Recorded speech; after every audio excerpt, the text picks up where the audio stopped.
Orbital, Eden, somewhere in Alpha Centauri.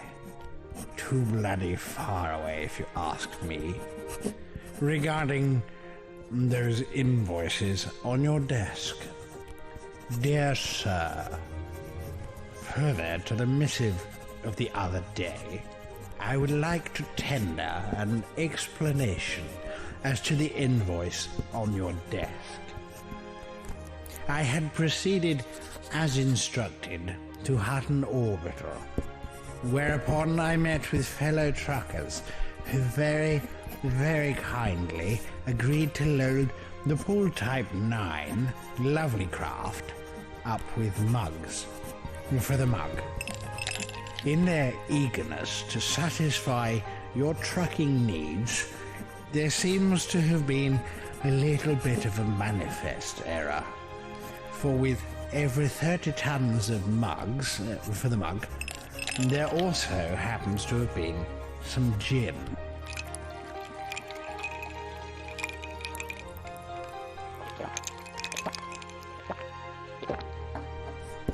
Ordinarily, this wouldn't have vexed me terribly, but I was very aware about your standing orders not to waste the very long journey to Hutton. So, showing initiative, I decided that the best thing to do would be to dispose of the gin.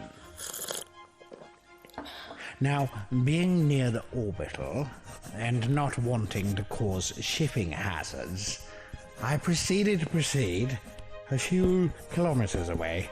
Now, at that point, an idea came upon me. Normally, the eject all cargo button has gaffer tape over it. But, aha, I thought, I have an idea. And removed the tape, pushing the button to eject all of the gin. This was my first error, for I had forgotten about the mugs for the mug. So I attempted to scoop up all of the mugs for the mug, but not the gin. Unfortunately, some gin did materialize back in my cargo hold. Not much.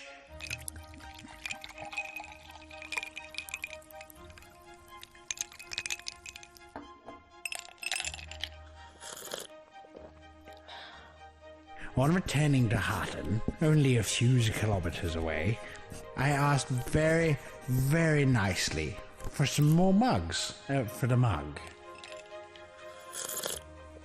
But there was some gin in the way. So I proceeded to dispose of the gin. This was my second error. Having now filled a hold with mugs for the mug, and set my destination, I duly jumped. Now, I can't really remember. It might have been a binary system. I'm not quite sure. However, I correctly proceeded forthwith to the station. Upon arrival, I found the right side of the station, damned confusing things, and proceeded into that little letterbox-shaped thing. This was my third error. The docking controller clearly doesn't know what is what, as he told me off for entering without permission. So I turned the Pool Type 9 around. And this was my fourth error. You see, a Type 9 doesn't fit. It's too big. And there was this Viper. Ruddy thing got stuck to my canopy. Couldn't see a thing. So I decided to scrape it off using the toast rack. And that was my final error. It sort of exploded. A bit. And there were alarms. And there was shooting noise. In my haste to remove myself from the situation, I appear to have pushed the wrong button. The one with no gaffer tape on it. Some silly idiot took the gaffer tape off. Anyway, you might ask what this has to do with the invoice. Well, upon my return to Hutton Orbital, I retired to the gentleman's facilities to avail myself of the plumbing.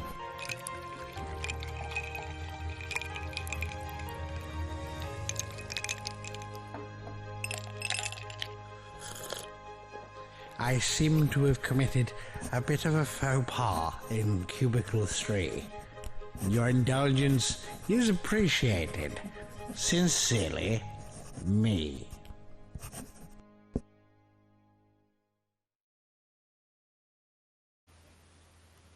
I don't hear anything on the radio that's your voice on it, so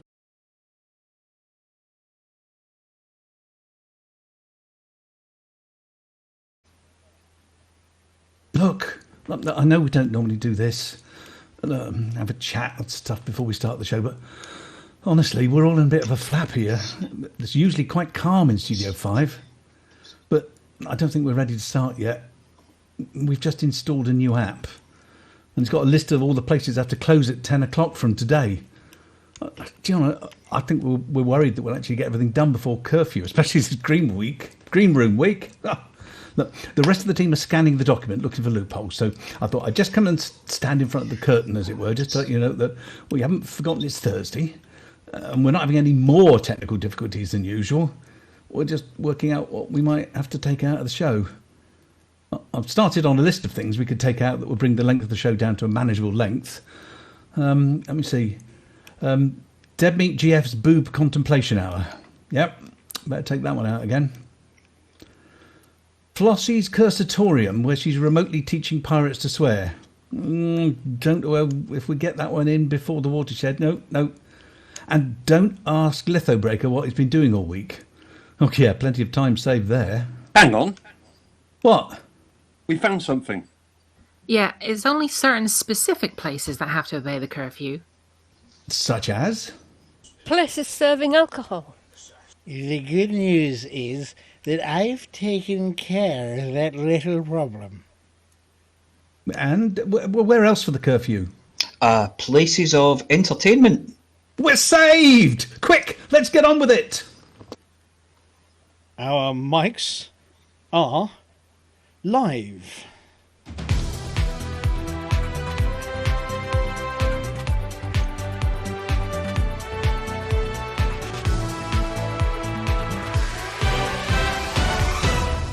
Good evening, everyone, and welcome to Studio 5 here at Hutton Orbital. We're hoping we've banished the gremlins from last week. And put our teeth back in. I'll have you know, these are all original. That's why you use varnish on them, right? We're not all here, but we've got Rudy, the apology officer, the Balzac and the hot pit report. We'll be having a good rogering from our guest presenter. And me, I'm here too, just helping for the mug. Roger here. Roger that. Over and out. Time for the headlines.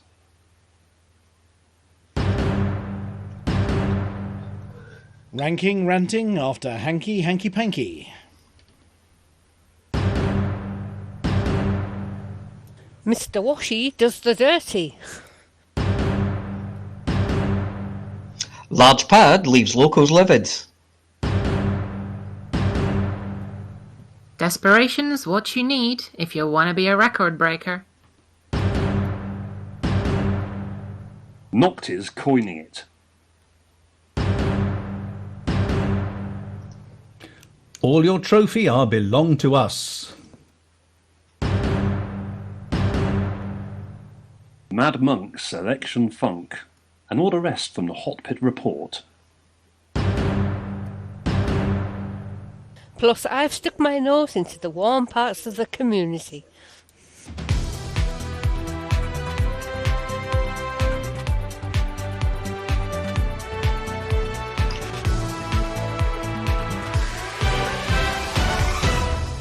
There was panic this week when yet another of King Hanky's clones, I always want to say King Hangy, don't know why, reached Triple Elite, and the Pilots Federation Elite Awards Department realised that they were all used up. There were no elites left in the bucket. Hankey's DNA doppelgangers had cornered the market in elite rankings, creating an immediate backlog of applications. Quick as a flash, the Pilots Federation issued a notice saying that you will now need a permit to get an elite ranking, and that only pilots who have an elite ranking can apply for the permit. The ensuing Catch-22 paradox bamboozled pilots for long enough for the Pilots Federation. I should say we have to say that in full every time, partly due to contractual reasons, but mostly to avoid confusion with the Federation. You know, the other big organisation with an annoyingly similar name. We wouldn't want you to get confused between Worf and Commander Beard, even if they do look remarkably similar. Oh, sorry, where was I? Oh yes, the ensuing Catch-22 paradox bamboozled pilots for long enough for the leaders of the political wing of the Pilots Federation to take their ships out to Barnard's Star to test their eyesight, and the consequent increase in the average IQ of those left behind was enough for them to work out a plan. They have borrowed the elite rankings that were in storage, waiting for Odyssey, and in a sneaky bout of quantitative easing have managed to start releasing elite statuses once more, albeit they might be a slightly different colour, as they're so new. All is right in the galaxy once more, but pilots are advised to be on the lookout once they're wearing their custom Remlock suits and using their Dyson scanners to advance towards their 4th elite. After all, no one does that in CQC, do they? That in order to cope with the postponed shortage, you may find that missions for elite status require you to scan 5 unicorns, a sober Scotsman, and collect a sample from Cubicle 3. Local oaf Cecil B. Trumpington has had to invest in a new Mr. Washy laundry robot after leaving a hip flask, thankfully empty, inside one of his tweed jackets. It is believed that the foreign object became entangled in Mr. Washy's machinery, causing the laundry bot to strip a bearing and send tiny metal balls ricocheting into each other, delicate parts of its workings. In turn, Mr. Washy, famous for its trademark catchphrase, "I am Mr. Washy, give me your socks," developed a severe case of indigestion and deposited the whole mess on the floor of Cecil's apartment. Bogbot Incorporated, who provide a range of household machines to deal with the more mundane or unsavoury household tasks, have provided a replacement unit complete with Galweb connection. They did not comment on why a Mr. Washy would need advanced network capabilities other than to confirm that it was only allowed to use this for good things. They have compensated Mr. Trumpington for loss of one vintage tweed jacket with a selection of miniatures sewn into the lining, a pair of rare polonium-infused glow-in-the-dark socks, a Union Jack hanky, 2 cravats and a sequined thong, stroke eye patch from a particularly racy evening at Wonders. As it waddled its way out to the truck, the old Mr. Washy was heard to mutter, "I did it on purpose. I couldn't face another pair of his pants." Large pad leaves locals livid. The Brewer Corporation has submitted a controversial planning request today for Hutton authorities to add a large pad to the station. A spokesperson for the Brewer Corporation said, although the medium pad was large enough to park a Python on, it just does not have the facilities to support the larger ships we need to keep up with the demand for tritium. It makes sense to add just one large pad to the orbital. Oh, and an executive lounge, and a gift shop obviously, and maybe some fancier shops. And would it kill you to build a decent restaurant in this place? Since the introduction of fleet carriers, the demand for tritium has skyrocketed. Get it? Refinery stations have been overrun by demands for the new wonder fuel, and this heralds a move by Brewer Corporation to streamline the extraction and supply. Brewer Corporation are not without controversy. The fleet carrier manufacturers initially sold their megaships to commanders, coated in paint which did not survive jumps through witch space, resulting in paint crews having to accompany the early models everywhere as they provided brightly coloured retrieval wallets instead of escape pods for seal for use in the event of a crash. These later turned out to be badly disguised body bags. Hutton locals have begun a sit-in protest outside of the Brewer Corporation offices in an effort to force the company to reconsider their plans amid fears that a large pad would change the fundamental, cheerful grottiness which defines the station and its inhabitants. One yokel said, "They add a large pad to Hutton and then put a Type 9 on it, the station will tip over, we'll all slide down the one side." Another commented, "We don't like incomers, they have strange ways." A spokesman for Red Planet Taxi Service, a budget travel company based on the station, was more optimistic, saying, "That's a great idea. If we could hog a large pad with just one of our haulers, it would make our drivers feel really good about themselves and would be great advertising for the company. Bring it on."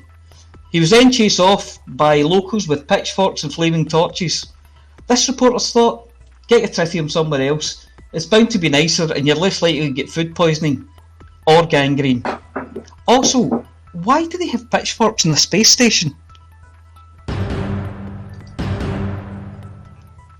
Years of being nice, doing things for other people, putting yourself last, can take their toll on even the most self-effacing among us. And the most self-effacing among us is Commander Kinrain. Or so we thought. The galaxy's best-known bus driver. He even has his own bus driver's hat, don't you know? Found something unusual. Something useful. One might even say record-breaking. Did he do this by working for 48 hours straight? Did he manage to fill his hold with passengers and reach a new high in combined gratitude and bodily odours? Did he manage to jump his SRV up from a geyser to a height where he could see his own house? No. He found a rock. It has to be said that this wasn't just any rock. It was one with 60.58% painite that he found, by luck, instead of taking his ship to the nearest starport, plonking the rock on the counter and shouting, "The drinks are on me!" Our commander, St. Kinrain of the Slipped Halo, pretended to be a child, and wrote in to the record breakers asking if this was a record, in a squeaky voice, and a school uniform that frankly must have been cutting off the circulation to parts of his body. Maybe that explains the voice. In his letter, the commander asked, "Does it make me a rock-poppin', laser-tasering, chunk-grabbing, pirate-pummeling record breaker?" No. Sorry. It makes you a headline-grabbing, windfall-taking, profit-making, leader-hose-wearing record breaker. But we love you. We do. Want to go on my trumpet?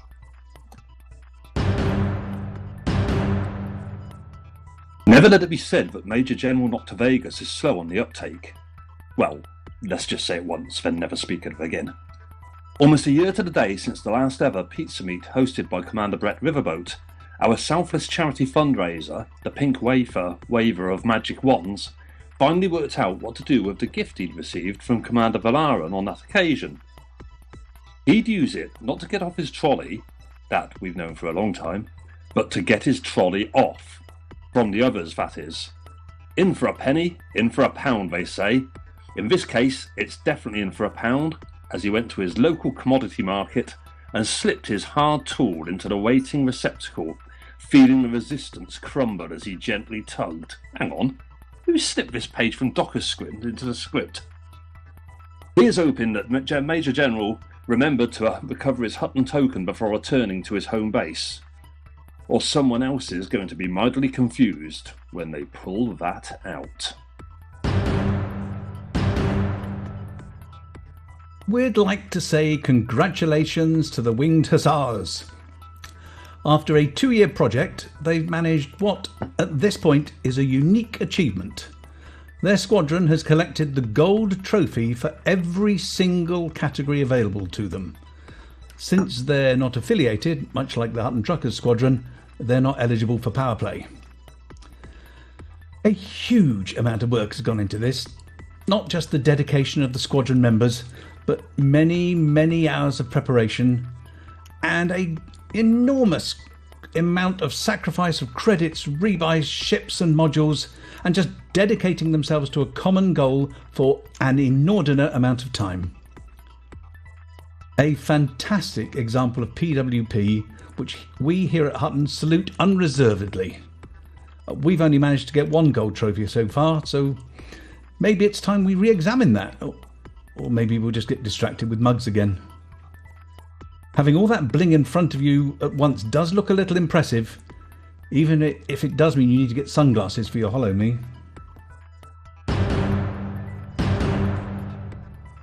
Once again, I've been brought up off the bench and out onto the pitch to bat for the Hot Pit team. Lou's taking another enforced sabbatical aboard a prison ship after upsetting a few federal officers again. First things first, Van Manen Star, home of Team Hotbox and the Mad Monks of Van Manen, blessed be their habits, has been thrown into turmoil. The Sublime Order have been sampling a little too much of their own incense, and when approached by a number of dodgy members of the Pilots Federation, asking them to sign paperwork offering assistance with their animal problem, accidentally started a chain of events that has ended in an election. Yes, a rogue bunch of NPC pilots flying orcas encouraged the Sublime Order to declare a public holiday, and under the cover of bringing in tourists to the system, saturated it with newly registered voters. Hutton, long-time owners of the system, managed to spot the problem just in time and responded with a fleet of belugas full of O'Connor City expats willing to balance the ballot box. So, this is an all-pilots bulletin. Get your Van Manen Star permit. Yes, you've got to get it from the Sublime Order, and get to Van Manen Star. Then, begin helping on the election campaign trail with liveries, passenger runs, trade, and of course data imports. Alvin doesn't want to lose this lovely green playground of a station interior to a bunch of clearly duped, happy, hippie monks. In all the rest of Hutton systems, Wolf 359 is in infrastructure failure and needs a plumber, on the double, and there's an outbreak in Epsilon Eridani that needs curing. Some of our larger systems are needing little work. Barnard Star, Epsilon Indy, and Epsilon Eridani. Oh, and we see those systems sneaking up towards 70% at the top of the table, and that would be bad. Yes, we're looking at you, PSPF, LF2. Over in the big colon, King Hanky reports that everything, for a change, appears nice and stable, and the place isn't in a bad state. He'd like a few more tiers. Sorry, I'll read that again. He wants a little more influence in tier, but other than that, just do the usual. And that's your lot. Over to the delightful Mrs. Snockers for an update from the community.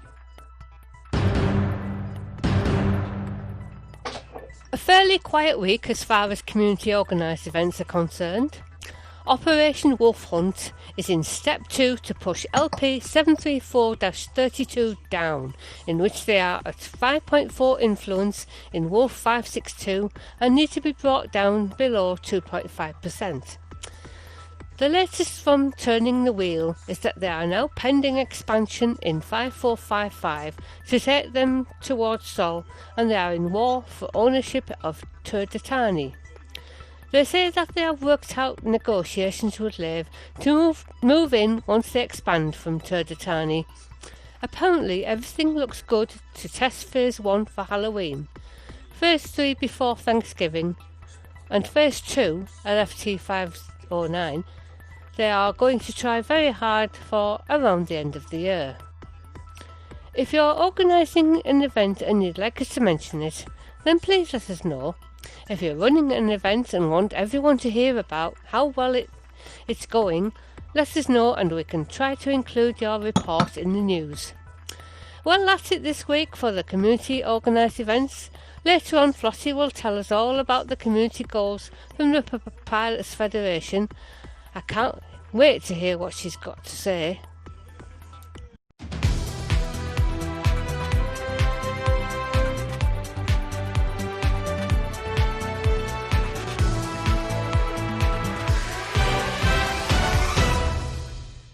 And we're back. in the rest of the studio, relaxing, putting our scripts down, putting our feet up and getting ready for the rest of the show. Good evening, everybody, from Studio 5 over here at Hutton Orbital. We're joined by the usual radio crew.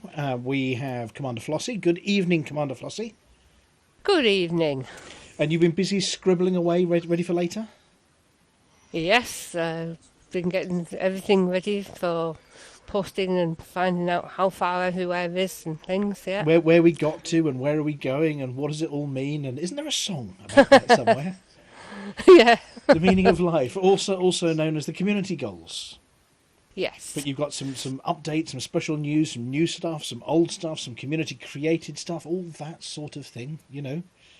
Yeah, we're reporting on last week's community goal and the community-created community goal and giving news of this week's new goal. Yes, yeah. I mean, it does seem like they didn't give you much time to keep tabs on it and on post on a daily basis. And we're doing really well. Oh, goodness. No, that's it. We've done the lot. That's fine. Move on. Yes, they didn't give you much time to write it up, but you were writing it all up as you went, weren't you, for us on the Facebook page? Yes, yeah. Keeping an eye on things. And obviously, Intarius Fusion and the Hutton Helper ran up a special tracking page for it as well. Yeah, that was very useful. Yeah, looking at how many people had done their bit. We understand the Brewer Corporation were laughing all the way as well, because it sounds like all these fleet carriers have been an enormous help. But, I mean, you've got detail for us later and how it happened. Yes, I have, yes. Yeah. And next on our list, we've got Aemilia. Good evening, Aemilia. Hello. Now, there are rumours you skipped Tuesday this week. Yes, I didn't by choice, but It just sort of went past you with a whoosh. Yes, but we're catching up with Tuesday tomorrow. Yes, absolutely. So we've got nothing to report about blowing people up and death and destruction and all sorts in the realms of the Hutton Games Room. No, not in the Hutton Games Room just yet, but maybe next week. Maybe next week. And we've got you coming up later with the Galnet Food Digest.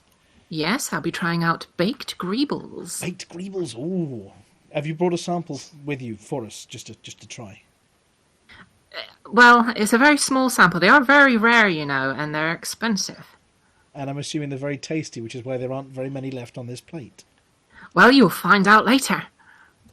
Yep, we certainly will, and we were looking forward to it. We actually had a bit of a meeting earlier in the week about seeing whether we could serialise some of the past ones as well, because we know people do like listening to the Galnet Food Digest and finding out about these rare items, and we've been looking into recording them as one-off specials.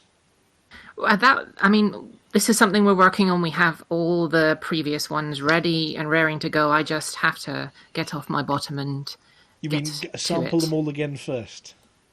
Yes, I'm going to have to sample them. I mean, you have to be sure, right? Oh, absolutely. You know, does it still taste the same this time as it did last time? I mean, those sweets. What were those sweets called? I can't remember the name of them, but they sounded absolutely delicious. Oh, It began with a Y or something. I can't remember. This is why we need the catch up, so we can go. Aha! I can always go back to media.forthemug.com and listen to exactly how delicious what is it? The giant mammoth steaks are, or the Malachi fungus. Yes.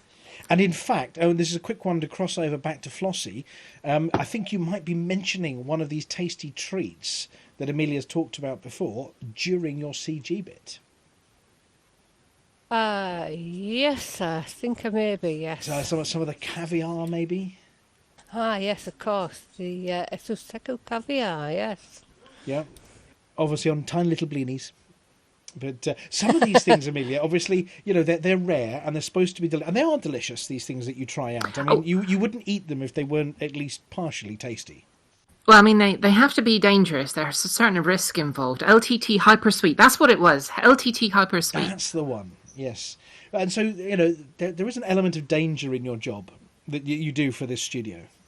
Well, yes. I put my life on the line for Hutton. It's the way everyone should be. And Alvin gives you danger money for this one, or at least extra belly rubs? Well, we can discuss that later. Right, okay. But obviously, I do think that if Lou was here, he would actually be saying that every day he takes his life in his hands in the kitchen with Flossy, with Nora and that pan, of course. Oh, which pan would that be in? Oh no, that was a bong. Oh dear, I Yeah, but bongs and a frying pan. You mean this one? Oh, yes. Do you know what? I think they're doing the LTT Hypersweet. I think they're doing a sour version of that now. Really? Yeah, stick it in your mouth and your face implodes. No, the LTT Hyper Sours. Yes. Yes. Imagine the pinched face. If there This is sour something as we the need to sweet ones research. the sour as the sweet ones are sweet, then the pinched face is going to be quite interesting. But if you suck them during hypers, using Super Cruise, they stop you feeling sick and they stop your ears popping. So they're the antidote to the waste to paste machines, then. But Yes. because your face implodes. Yes. We also talk about the Sky tonight, but we'll introduce the rest of the team first. We have got Commander Pannant here. Good evening. And obviously, you've been sort of tapping away on the office typewriter here. I was chained because the rest of the monkeys were let off for the day. Yeah, but I mean, obviously, as our news hound, you keep your nose well to the ground to look up the latest news from the community. Yes, it does explain some of the smells I get and some of the sticky things that end up on the end of my nose. But other than that, it's fine. Well, there was a scurrilous rumour from one Commander Wotherspoon of the Galnet News Digest that this news wasn't real. All of the news you've just heard is absolutely real, isn't it? Nothing was entirely made up. Nothing was entirely made up. No. I mean, Van Marnenstar did come under attack by orcas. We looked at the traffic report. There were 15 orcas. There was a holiday. Baz is a very nice man. Absolutely. No. The Winged Hussars have stolen the entire trophy cabinet. Nocti Vegas went to spend a penny. Yep. Mm-hmm. And in for a penny, in for a pound. Commander Kinrain, this is a nice segue here. You did find a rock, didn't you? I did. You did. And how's that school uniform? Can I take it off now? You can. Those shorts are very short shorts, and they're You very tight. can try. You can try to take it off. Somebody get the scissors. That's better. I'm okay now. Oh, he's broken. You know, we should just get some pepper and watch him sneeze himself into 3 pieces. The mind boggles. I did find a rock. You did find a very special rock. You've taken it home and polished it, haven't you? Your rock. Well, I actually went and sold it in the end because as soon as I said that I found it, somebody else came in with 3% higher. So don't you have to declare that kind of thing as treasure, or so check whether it's treasure, and somebody has to appraise it first? As you know, I've got a friend in cookery that we bypass that. I hand it on to my friend in cookery. We don't declare it. Nobody knows, so I'm not telling. Do you know that's what do you get in return? Perfect location, isn't it, for the Galnet Food Digest to be based in Cookery? I mean, Cookery. Aha, tush. But yes, thank you for joining us again this evening. And I know you've got a lot of missions to run this evening. I stacked a load of missions. Yeah, I'm collecting black boxes all night. Black boxes and getting diplomatic bags. That's my life at the moment. Are you obviously going to be disappearing shortly and going off to look after that? I'll disappear whenever you want me to disappear. Well, I mean, obviously, we'd love to keep you all evening. Somebody do the chains up, okay? We'd love to have you along, but obviously, if you've got missions for Alvin to do, they do take precedence. So feel free to bail out as soon as you hear him bark. Well, thank you very much indeed. I'll stick around for a while because I actually managed to sneak in a few missions just before I joined the radio show, so I'm not stressing too much. Just means you're going to have to stay up a little bit later. Only a little bit. It's not too bad. It's but I'm used to doing black box missions and rescuing political prisoners, so I'm an expert. Trust me, I'm an expert. Oh, great! I remember when you was new and you were new in your spaceship and you'd never tried engineering and But I was worried about everything. How the mighty have fallen. Well, it's interesting because the banter bus now say how much we've all changed as players, where we actually go slower. For when we get an incoming enemy, we go slower to make sure that we do get interdicted. Oh, is it the old? Was it the Matrix when he does the "come hither" symbol with his hand to? Was it Neo does it to Morpheus? We like the scoops afterwards for the engineering materials. Do you know what? In war zones, the number of times they've said, right, let's get out and back in again so we can restart this war zone. And I'm sat in the middle of the thing going, no, hang on, I want all these materials. But that's interesting because when we were fighting over at Stein a few weeks ago, I was the one saying, let's get out and get back in again. And the rest of the banter bus guys, the Hillside Blues, were all standing there scooping up materials. I thought, I soon got wise to that one. Well, yeah. And, of course, in the studio, last but not least, and I'm making no apologies for leaving this till the last minute, it's the Apology Officer. Hello. Now, Apology Officer, you've been buying ballot boxes. Stuffing ballot boxes. I've been helping out. I've been helping out with the campaign for Hotbox. Because Mr. Venezia has obviously closed nominations now. Yes. Oh, yeah. The not the VMS election, the Hotbox for Hotbox election. Oh, crikey, yes. One of them's easily dealt with, and the other one's you lot. Yeah. Yeah, pretty much. So yeah, it's myself and Andrew Swaziland who are in the running for Hotbox this year. Not only nominated but seconded, and came sort of as the top 2 candidates, I think.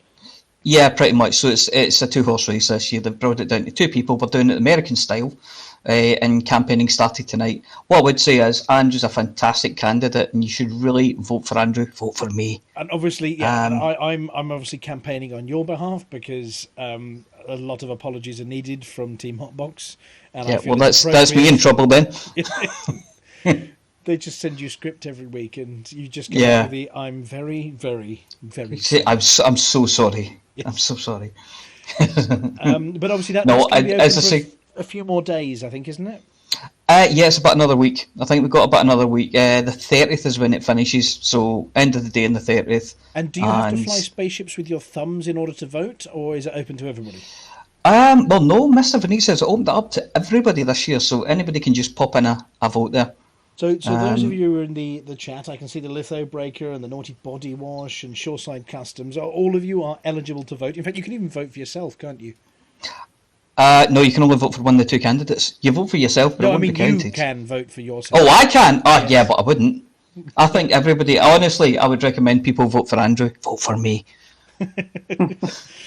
Right, well, it's lovely to have you all along on the show this evening. So we've got lots and lots and lots of bits and pieces coming up. The one bit we don't have coming up this week is the Sky Tonight, because I think they went to investigate a black hole. And unfortunately, as we know, black holes suck, and they're stuck. They're somewhere hovering around the event horizon, screaming wildly. So the Sky Tonight will be back probably next week, but they are taking a sabbatical while they try and swim their way out of the event horizon of a black hole. Sort of a lack of event horizon, really. As excuses go, it's not too bad. But it does leave us with a little bit more room for the green room bit, because yes, this week is the last show of the month, which means we've got time for the green room, which means if anybody who's listening in wants to come and have a banter towards the end of the show, what you do is you pop into the TeamSpeak server ts.forthemug.com, and you'll make your way down to the green room. There are 2 green rooms, actually, one where you're allowed to talk and the other one where they've got gaffer tape. And you pop in there, and when we get towards the end of the show, we can swing by and say hi and see how you've been, find out what you've been doing in the universe. And if nobody gets into the green room, we all get to go to the bar early so we can get out before it's locked at 10 o'clock. Right, what else have we got in the I think the first item is one. We do. The first item is one you shouldn't be announcing. Little messages come through from our sponsor this week. We have got a show sponsor this week. Did you know? Oh no! Everybody's vanished. Oh, they're back. I didn't know. Do you know what? You suddenly went muted then. You know that gremlin I thought had gone. We've got a sponsor this week. Yes, it's the guys over at HCS who support lots of what we do, but also come along to things like ECM and other acronyms. That they do the voice packs for stuff, and I'm going to be open about this one. I've also, to try and plug the hole in work at the moment, I've been lending them a hand as well, because they've got Dum Dum Dum, a new pack coming out. Dum Dum Dum in the next 24 hours. Yes. Oh. Who is it? It's a pack called Crusoe. Nice. And the lady who voices it is actually a broadcaster of physics and astrophysics as well, with her own YouTube channel. And Eileen is an immensely knowledgeable person about all things space, but agreed to do a pack, but is also going to be extending that later with a bit of an updated Galaxopedia style content as well. A bit like our Sky Tonight, just one little snippet at a time, shall we say? Not a great big bit of science, but little condensed snippets about all the science. It sounds as though they've released her as an antidote to Cecil. So you've Cecil in your ship, you add her, and then it's kind of balances out. Well, thank you very much. That was excellent. Well, okay, you put him back to sleep again. Yeah, it is. It's like the anti-Cecil. This is where Cecil is not useful. Yes, Crusoe is useful. She does have a wonderful voice as well, very calming while you're flying the ship. She occasionally gets a little disparaging, possibly as well. Possibly. But I can see how somebody would get quite, frustrated with some of your commanders.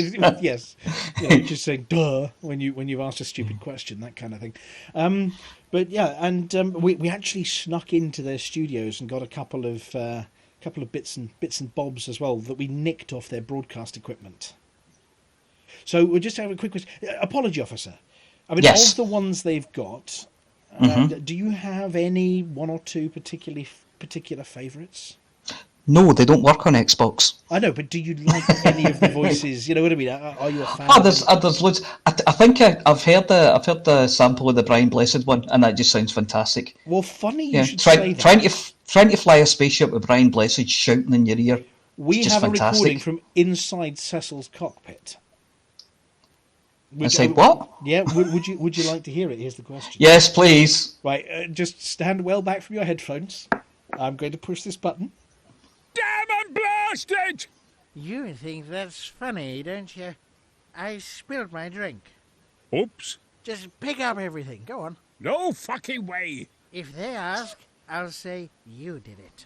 Battle mode. Not again. Well, there you go.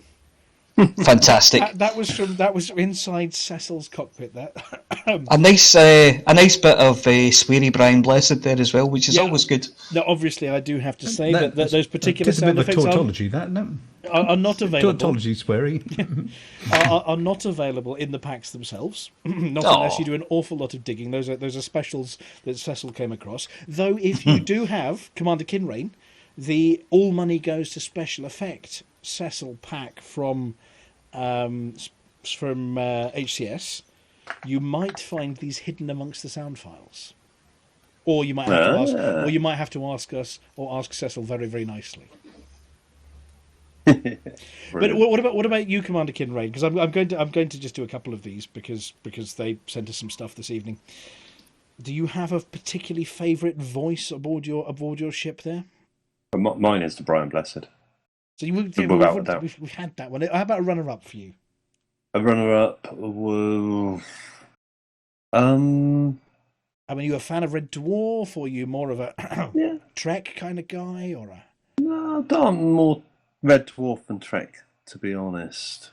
Well, should we see if we've got one? Go for it. Dave wants to be a pirate. Here, have an eye patch. Right, you're a pirate. Salty dog it is. I agree with everything Dave says. What's that? Dave is saying you're an idiot. I don't think it likes me. That's just class, isn't it? That's just class. Dave may or may not be a dog, and Dave may or may not like Cecil one little bit at all. Dave may be a dog impersonator.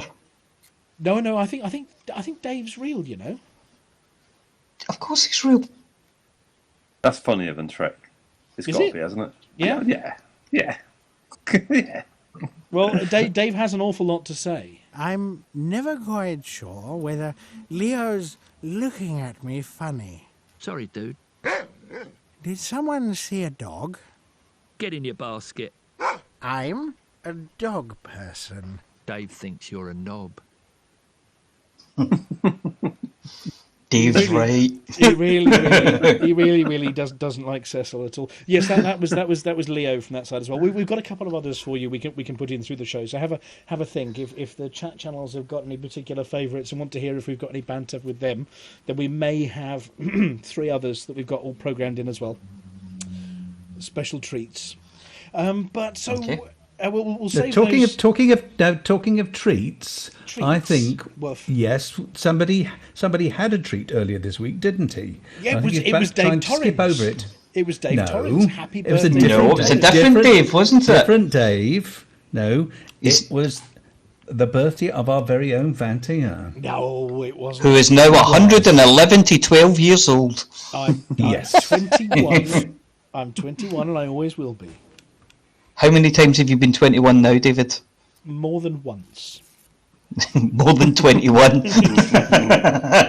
I calculated it as 21 plus 21 plus brackets 21 plus 21 close brackets over 21. Yes. I think you're a year out there. Tell Facebook. Possibly. Either that or it's been so many years that I've forgotten. Well, thank you very much, everybody. And then the messages I had from the community and my friends and everybody were lovely. With this lockdown, it's been a bit rubbish because I've not had a chance to go out for a beer with any of my friends. But I had a lovely raft of messages and a few very strange presents turned up as well. The leather apron with the flappy front on it, that was quite special. I think they've shut that website down now, haven't they? Yeah. It's a peekaboo. Oh no, sorry. Yes, so a peekaboo leather apron. Yeah. What's in the pocket? That's not a pocket. Would you like to see my baby elephant impression? Anyway, dear Flossie loves. Oh dear, Flossie was quick on that one, wasn't she? That's not a baby elephant; it's a miniature. You've seen the elephant before. But no, thank you very much, everybody. It was really good fun. Yeah. Albeit I was stuck at home. Right, what else have we got in here? We've got a new book coming out. Oh yes, Drew's got one, isn't he? Reclamation. His diary of his life as a scrap metal merchant. I thought Reclamation was already out. Well, no, is it the audio version of the book? Possibly. Or is it the third one? I think it's the audio version. Must be. He posted, and I confess I didn't look in detail. Yeah. I think it might be the audio one because I know he's been working on that. Well, we'll have to go and look it up. But if you find Drew Wigar on the internet and have a click around, I'm sure you're going to find something. Senator Wigar. Well, I think he got fired from that. Oh, did he? Okay. Yeah, after the salami incident. And the oven-ready chicken. Absolutely. Obviously, we just have a little shout-out to make. We have been asked by one commander to put a great big shout-out for Mary on behalf of your darling husband. So, Mary, much love from everybody here at Hutton Orbital. And hello, Mrs. J. Mrs. J. And we hope that Mr. J is looking after you, and every time you ring that little bell is coming running with whatever you might need as well. But we understand you do tune in while he's busy flying spaceships. So, Mary, yes, just make him work harder and look after you a bit more. So she's the one. Oh, yes. Absolutely. So we've covered the Hot Box election. Yes. Anyway, let's just check whether we got any station announcements. Vote for Andrew. Vote for me. Yep. This is a public announcement. Naked flames are prohibited in the vicinity of Cubicle 3. You all know what happened last time. Dave's eyebrows still haven't grown back. It's true. Yeah. It's absolutely true. Right, we're going to move on to the next. Now, we haven't had Aemilia. Before you introduce it, we haven't had music on the show for a while, and it's something that was sort of your and my favourite bit. I'm a big fan of all kinds of music, and I really enjoyed having the music in the show. We had to take a decision when we moved to sort of doing some of the new broadcast stuff, whether we kept the music or not, and also because we've been broadcasting on Twitch and putting it up on YouTube so much, it was making the editing complicated, because while the radio station is fully licensed for playing music... Oh, God. Oh, Kenrain, just walloped me in the head with that. Ow. Sorry. That's all right. Oh, what on earth have you got in your pocket? At least they only get you in the head. I have no idea what he's got in his pocket. But, you did say I could take the shorts off. Yeah. Oh my God. Just put it away. This is why you're barred out of Iceland. You know that, don't you? It's not big and it's not clever. Where was I? Yes. So Aemilia, yeah. So we had to ditch the music because we've been putting it out on the YouTube thing and the Twitch stuff that we had to kill some of the music. But there's a particular class of music that we are allowed to play. Yes. Music that's created by the community and their bands and all sorts. By the community, for the community. And sometimes they're not parody tunes. Sometimes they're actually real ones and they're quite good. Yes, some of them are really, really amazing. But obviously we cater for all tastes here as well. So we do have a tune from the community. Now, I think one or two of you like Kinrain, like your rocks heavy, don't you? Uh-huh. You like your rocks really heavy, like 58% solid. Proper heavy. Void opal. Proper heavy. Proper heavy. Okay. Well, so if you do, so we're going to play this one, and it's been a while since we played it, but we're going to play this tune, and then we're going to come back. I think for is it the Encyclopedia Galactica, or is no? It's not now. It's the Galnet the Galnet Digest, even the full Wotherspoon. The full Wotherspoon. So before Aemilia introduces this tune, does anybody else have anything to add before we go into the meaty bit in the middle of the show? I've had a call from Lael. I need to get out and get these black boxes, guys, I'm afraid. So, but I will be in the green room later if you want me. Okay. Well, look, Cecil's just going to raise a glass to you and say thank you very much. 1 second.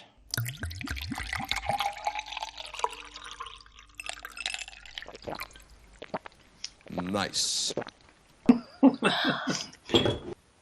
There we Just go. a small glass tonight, then. For the mug, Cecil. For the mug, yes. And well, thank you very much, Kinrain, for coming to join us. Oh, you're very welcome. I really enjoyed it. Thank you very much indeed, guys. Yeah, no worries, and we'll catch up with you For the soon. mug. Definitely. See ya for the mug. Bye. For the mug. Right. Okay. Now, obviously, if you're not into really heavy music, now is the time to go and get yourself a glass of something before we get into Galnet. But in the meantime, Aemilia, would you like to introduce our first song? Well, of course, it really depends on your musical taste, but one way or another, this next song will get you banging your head. And then after that, it's the Oasis of Calm. That is Commander Wotherspoon.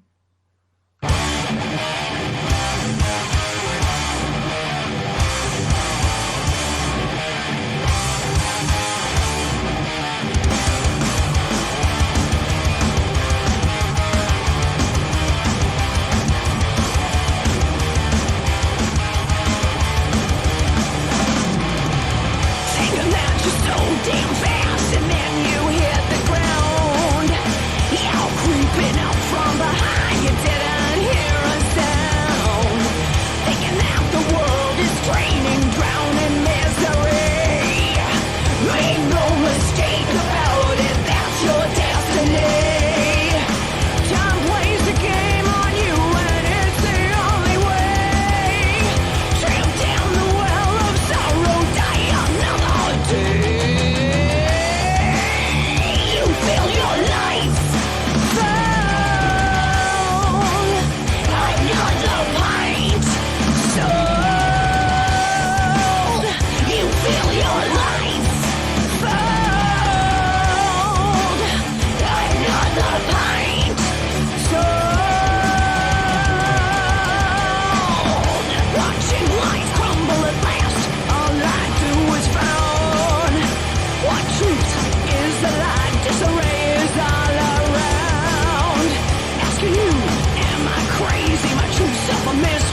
thinking that you're so damn fast, and then you hit the ground.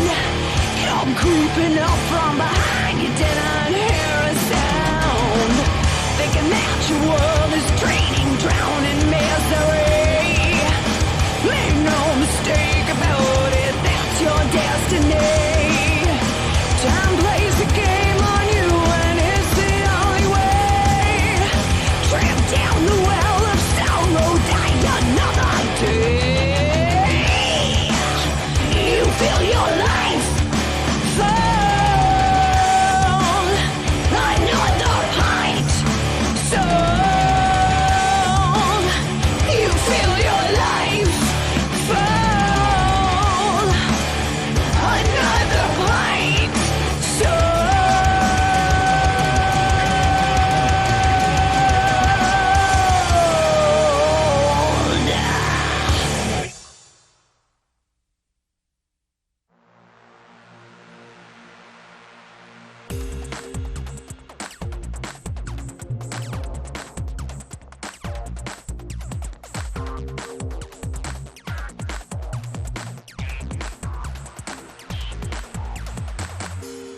Galnet News Digest, 24th of September, 3306. We read the news so you don't have to.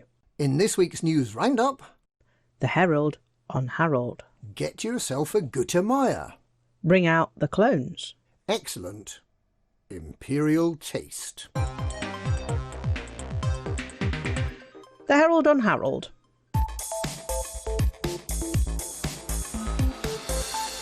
First tonight, Galnet News Digest has obtained a recording of the obituary that was run by the Imperial Herald earlier this week. Born in 3230 to Emperor Hengist, Harold Duval reacted against his father's Puritan lifestyle by filling his days with partying and debauchery, becoming the black sheep of the Duval family. It was probably accidental that Harold had a child with the entertainer Imogen Gabriellini, but they married shortly before her narcotics-related death. His daughter, Princess Aisling Duval, has always spoken warmly of her loving father. Emperor Hengist eventually decreed that his son was not fit for the throne, despite being his only heir. Harold never contested this, perhaps relieved to allow half-sister Arissa Lavinia Duval to take his place. In recent years, Harold became a recluse on Capitol, suffering ill health from a lifetime of excesses. But a father's protective instinct motivated him to travel to Aisling's home system after it was attacked. Tragically, despite always renouncing power, merely being a Duval made him a target to those same Republican terrorists. As the Empire mourns Prince Harold, suspicions arise that the NMLA were aided by inside knowledge of his ship's itinerary and security, throwing an uneasy shadow over the legacy of this eccentric, endearing man. Well, there we have it. A tragic waste of a life. And then he was murdered by terrorists. Get yourself a Gutermeier.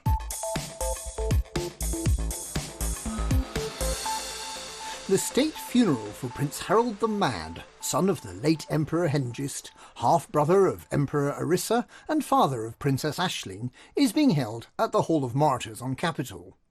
The Emperor has already delivered her eulogy, and many messages of condolence have been received from Alliance and Federation leaders, as well as from leaders within the Empire. Would-be usurper Hadrian Duval reportedly paid his respects remotely from his secret lair. The prince's body has been paraded through the streets in a crystal casket and will be on display in the Hall of Martyrs for 2 weeks before it is, apparently, interned. As is customary, such celebrations of the life of a departed member of the imperial family last for 2 weeks, running from Thursday to Thursday, and as is also customary, no provisions are made for catering until the event has already started. Consequently, the imperial family has today put out an appeal for vast quantities of rare goods to be shipped to the Baal system in time for the second week of the ceremony on the 1st of October. In return, members of the Pilots Federation who participate will be granted an Achenar system permit and will also be offered up to 25% off Gutamaya ships.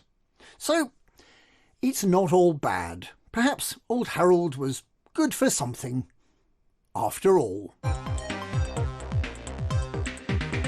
Bring out the clones.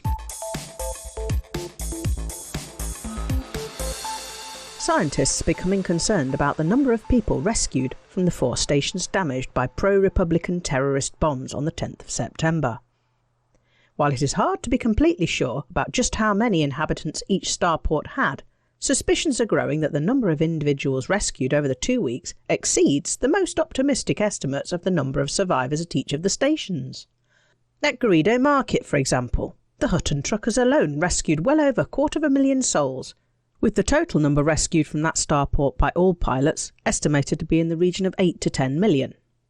One of the bombed stations, Muller Terminal in Rab, a system with a total population of 50 million, is a Coriolis station. Assuming it is a 2 kilometre cube, that gives 8 cubic kilometres, of which at least 2 cubic kilometres are lost to the gaps between the tower blocks covering the surface and the sawn-off corners. A further 2 square kilometres are occupied by the spacious docking area, leaving 4 square kilometres, of which about half must logically be occupied by machinery, air purifiers, stockrooms, cargo storage areas.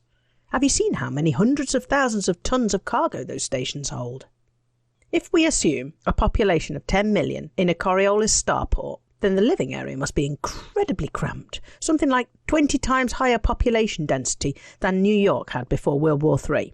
Even assuming there were no deaths during the attacks, something the Imperial government has been tight-lipped about, more people were rescued from each of these 4 stations than there could have possibly been on the stations in the first place. So, where did all the extra people come from? Or for that matter, what are all the extra people? Are they people? Or something more sinister? There is a theory going round that the Neo-Marlinists might have done something far cleverer than simply to bomb a few starports. The theory goes that by exploding bombs in 4 strategic starports, the Neo-Marlinists were creating a smokescreen to hide their true purpose. Along with the Thargoid-derived bombs, the Neo-Marlinist Liberation Army also smuggled in robotic fabrication plants and cloning machines. Secretly, inside the abandoned starports, they have been building an army of cyborgs, an army of robots, an army of clones. Those unfeasible millions of refugees that gullible pirates ferried out of the damaged stations and distributed around Imperial space are an army. An actual army of cybernetic Republican freedom fighters, an army deployed to all of the Imperial strongholds, an army infiltrating the beating heart of the Empire. An army that has already proven its ability to pick off at least one senior member of the Duval family, the unfortunate Harold. An army that exists within society, unseen, unrecognisable. An army that has probably already infiltrated the Imperial Palace. An army that at a minute's notice could shut down key infrastructure, could eliminate key decision-makers, that could win victory before the Empire even realised it was fighting a war. An army just waiting for the signal to rise up and seize the Empire from within. The Empire is in its final days, yet it has no idea that its end is nigh.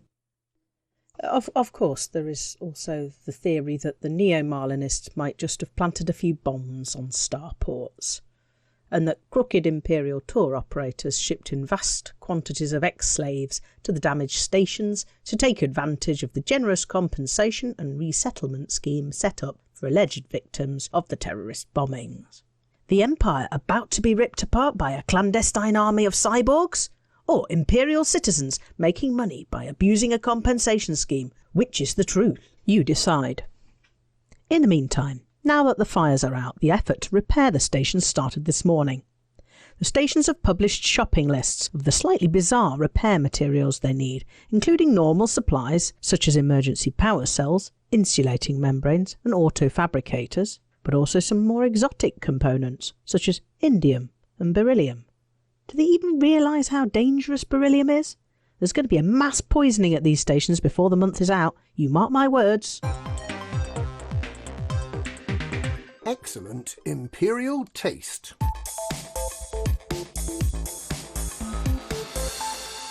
Let's look back at those rare goods the Imperial Great and the Good have ordered for Prince Harold's send-off. Esueku caviar. Fair enough.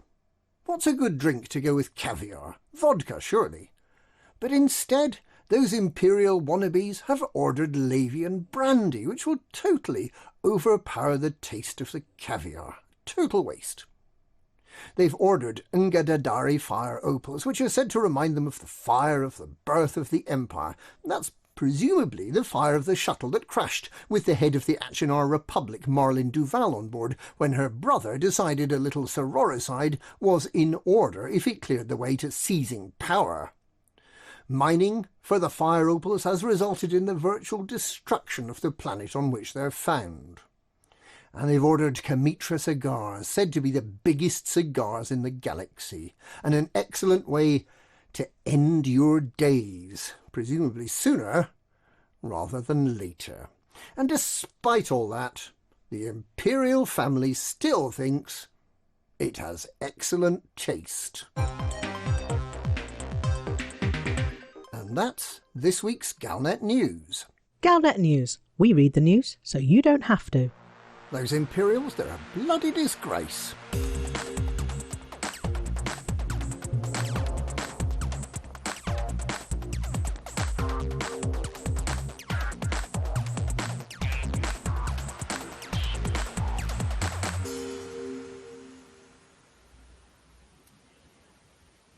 Thank you to Commanders Witherspoon. He digests everything, so we don't have to. Our thanks to Commanders Witherspoon and Beetlejude there. And a stunt reporter from the Empire.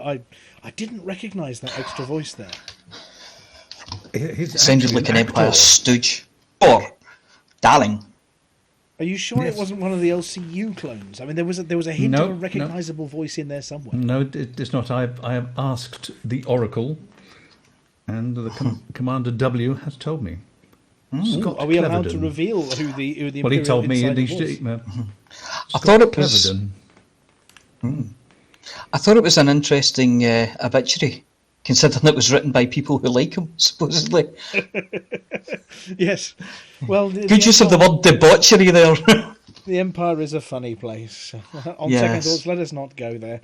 But before we head on to the next bit, and obviously the detail behind some of the things they were talking about there with the lovely Commander Flossy, we have a couple of other updates. The first one is our friend Spider-Man.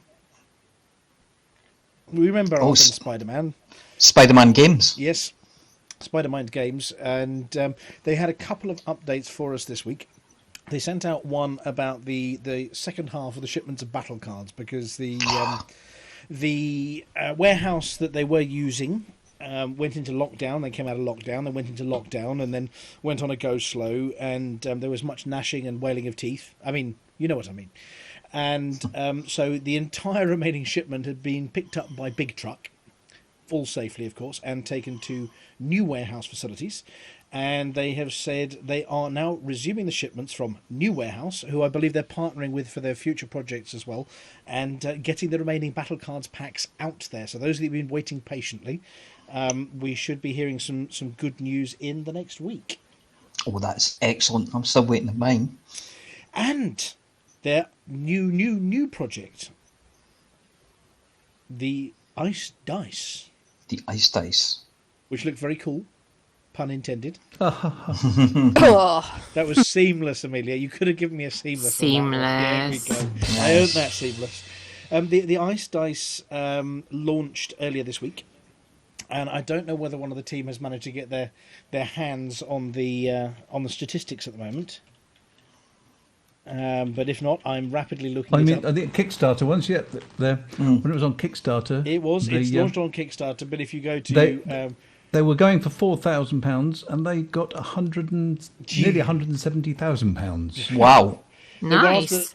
They were after what? Was it 1,000 backers? No, it wasn't even that much. It was a few hundred backers, and they've already had six 1,250 backers with 27 days to go for the ice dice. The thing that surprised me is I looked at this tray on the pictures and I thought, oh, those are cute little dice. And then I saw somebody's hand appeared and realised, Aemilia, I mean, obviously as somebody who loves their dice in all their shapes. Oh, yes. These are big. I haven't actually seen the size differences yet. I've seen the images of the moulds and things. But these are big dice. Well, you've got to have a decent size ice in your drink. So I know. I mean, you may want 2 in a glass, possibly 2 D20s. Yeah, I'd look at that. I would say the 6-sided one's probably, what do you reckon, about 2.5 centimetres a side. Yep, like and that. obviously I think the D20 is bigger, so they can get the definition on it. But they do look cool. You could kill someone with the D20. Exactly. And when we can actually resume getting together to play some of these games, Aemilia, instead of doing them all on Roll20. See, what I'm looking forward to is getting some like cordial, putting it in the water to make flavoured iced ice. Coloured iced ice. So extra nice iced ice. Nice. Extra nice. Nice iced ice. Yes. Lollipop ice, iced ice, ice. I think it is worth telling people that when you open the mould, there won't be iced ice in there. No? It'll be empty, and then you have to add water. Oh, yeah. Oh, so you're not buying the dice, you're buying the... Oh, right, okay. You're buying the packaging for the dice. Water not included. Water not included, yes. Ice not included. Yep, and obviously it's meant. I was speaking to Mr. Cowell, who says hi to everybody, by the way, and he doesn't miss all this shenanigans on a Thursday night, really. Yes, he does. He was talking about how to make them as clear ice dice as well. So what you have to do to make them come out completely clear as opposed to slightly frosty. But I think we've been looking up videos on how to make completely clear. Is it to do with purifying water or something like that, or? No, I think it was you have to do it upside down. It all becomes clear when you do it upside down, apparently. I have no idea. It's the technique I use for all my ice sculptures. All right, they all look a bit. My ice sculptures do look a little bit just like an ice cube, but they're perfect. Anyway, replicas. well, look, they're good friends of the show. Still bad at farm foods for that one, Sean. they're good friends of the show, and if you go to Kickstarter and look for Ice Dice, or John, it's been done under the name John and Oliver. Yes. And with an and, not a squiggle, not an ampersand. Have a look at those. They're expecting to deliver them in January next year, I believe. So they've got their prototypes. And talking of the prototypes, talking about ice, we have been contacted by the Dog's Breath. Do you remember Commander Dog's Breath? Oh, yeah. Do you remember where Him of Dog's the Breath Antarctic. went? He went to Antarctica, and the big orange Ruffy. Well, the big orange Ruffy that is no more. Yes. But it sounds like he has been specially requested by the Australian Antarctic team to lead a new mission down to the Antarctic. Awesome. Aboard the new ship. Which is named? I'm not sure if I'm allowed to... I don't know if they've had the ceremonies and things yet. Are they going to do all the posts on YouTube? Well, they Not YouTube, sorry, Facebook. On Twitter. Well, we're looking at what we can do this year, but of course, with Ice Dice coming out this year and going down to one of the colder places on the planet, we have been in touch with Spider-Man to see whether Proto Ice Dice might be able to make a nice trip down to the frozen wastes of the south to make ice in a cold place. Yeah, then your ice dice would last for the whole game. Well, absolutely. They could keep rolling them and they would never melt, or at least not until they got back up to Australia when it gets so hot that they die immediately. They get very melty, yes. So we're looking at that. We're also looking at what this fundraising shenanigans for this year might be as well, because they've said, well, certainly Commander Dog's Breath has said that he and one or two of the others may well be potentially interested in doing some fundraising again using the trip. And of course, we can help provide a little bit of entertainment for the crew by being silly on their Twitter feed quite a lot. But we loved following the science behind that as well. So I know we've got some banter and then a bit more banter, but I was just looking at how many people were in the green room thinking we've got to pad quickly. Otherwise, we're going to have to ask Litho Breaker to do an awful lot of talking. I was going to say, is it one or is it less than one? Oh, the number's somewhere between 1 and 3 inclusive. So 2. It could be. Okay, well, so do we want to... We've got a sketch, and then Flossy, are you ready? Yes, I'm ready. You're ready. So we've got a sketch, and then I think I've got... Oh, no. Okay, now, you see, this is where it's all gone wrong. Because I haven't done a broadcast since we resurrected... Flossy's bit, have I? So I'm just having a quick hunt with Commander Palantir. Commander Palantir, are you having a quick hunt as well? Oh, you've got it. There you go. Yeah, we're ready to go, and I've got a line, so I have to say, before the lovely Flossy fills us in, we have another insight into the life of our crew.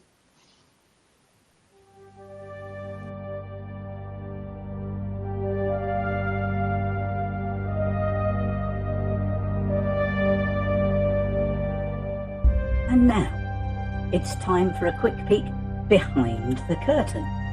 A series showing the lives of our radio crew when they're away from Studio 5. This time, it's Harry Balzac.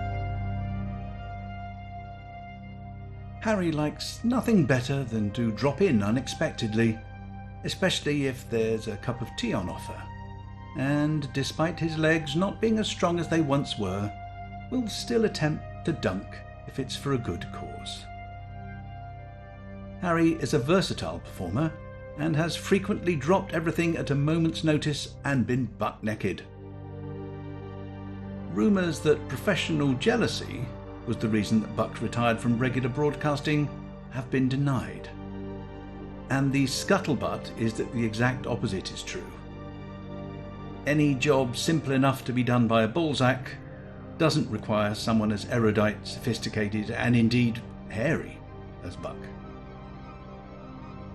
Harry really does enjoy cooking, but his tastes have become so refined that unfortunately it's meant that Harry has decided that even he isn't good enough to eat his food, which results in a lot of shouting from the general direction of the kitchen and an awful lot of washing up.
S-Frame Starport Initiative finished I a little...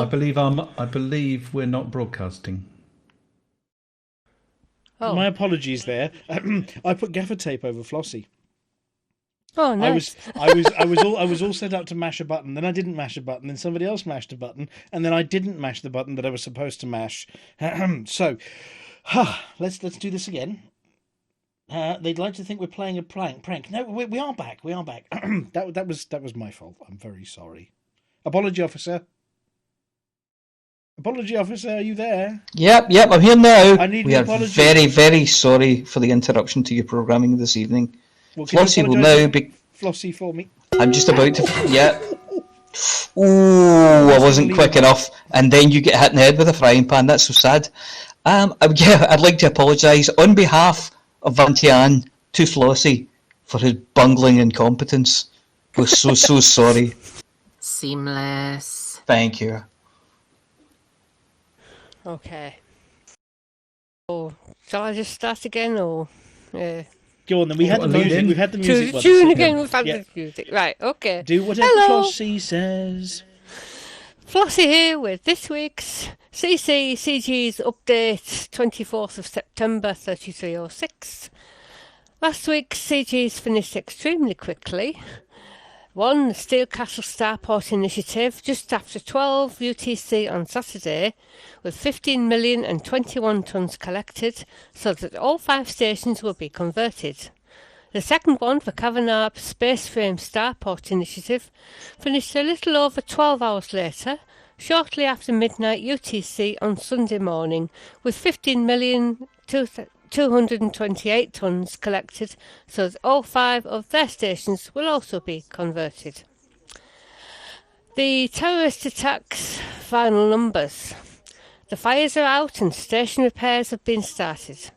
Texas Stew rescued almost 68,000 passengers, over 20,000 more than Swervers in second place, who rescued nearly 46,000. Funky Abigail and Millstone Barn in third and fourth both had over 40,000. Techie Mr. B, LDSK and Nocti Vegas in fifth, sixth and seventh all had over 30,000. Chris Hankey, Thomason, Aidan and Syriac Ulrich all had over 20,000. The total passengers rescued were 735,155 by 130 commanders. Nice work, truckers. On to this week's new community goal, the Harold Duval Memorial Ceremony. The Imperial Palace will host a memorial ceremony to honour Harold Duval, for which rare commodities have been requested before Thursday the 1st of October. Nagadandari fire opals, Esuseku caviar, Levrian brandy and Kamitra cigars should be delivered to Oterma Station in the Baal system, where the White Templars will transport them to Capitol after security vetting. Commanders of the Pilots Federation will be assigned an Achenar system permit alongside financial rewards. To further encourage participation, Guatemala Corporation will apply a discount of up to 25% for all ship purchases according to the amount of rare items provided. That is 5% for each tier. The initiative begins on 24th of September 3306 and will run for 1 week. If final targets for a campaign are met earlier than planned, it will let immediately. To earn rewards, you must sign up as an active participant before delivering Nagadandari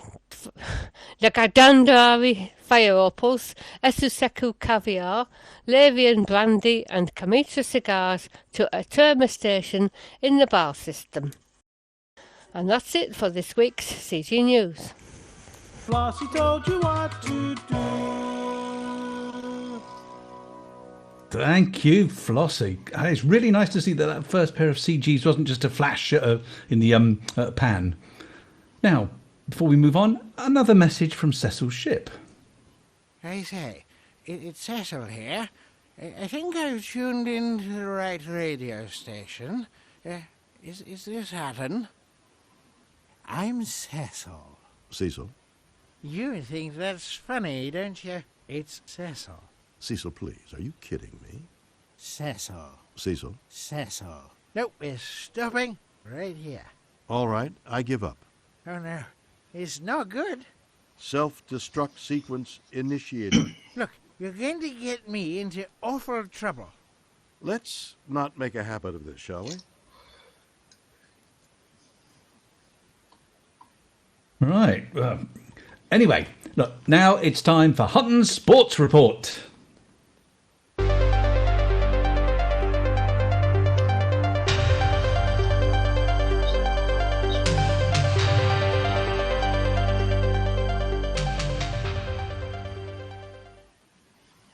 Hello, you join us here at the Hutton Astrodome for the roundup of this week's thinly disguised sports, which as always is sponsored by the Hutton Helper. You're never alone with a Hutton Helper. Put one in your ship today. Although there were some exciting matches this week, it's the existing elite athletes that have won every match yet again here at the Dome, We're hoping for some new blood to come through and challenge these stalwarts so we can get some employment for the man who makes the nameplates on the screen scoreboards. This week's events were the Longing for the Bubble Endurance Trial Trophy, the Akina 3 weightlifting competition, the William Bligh Bounty Cup, the Street Fighter Tekken to Mortal Kombat levels, all comers bare knuckles boxing gala, and the Sack of Potatoes transport race, sponsored by Tuber and Tuber Eats. In the Longing for the Bubble Endurance Trial Trophy, it really was a Bowl of Petunia's race without his rivals from last week, Shattermage and Hojo the Fool. He doubled his score of last week, and it really was an easy victory over Astro Snufkin. What we can say about the Akina 3 weightlifting competition, what can we say about the Akina 3 weightlifting competition?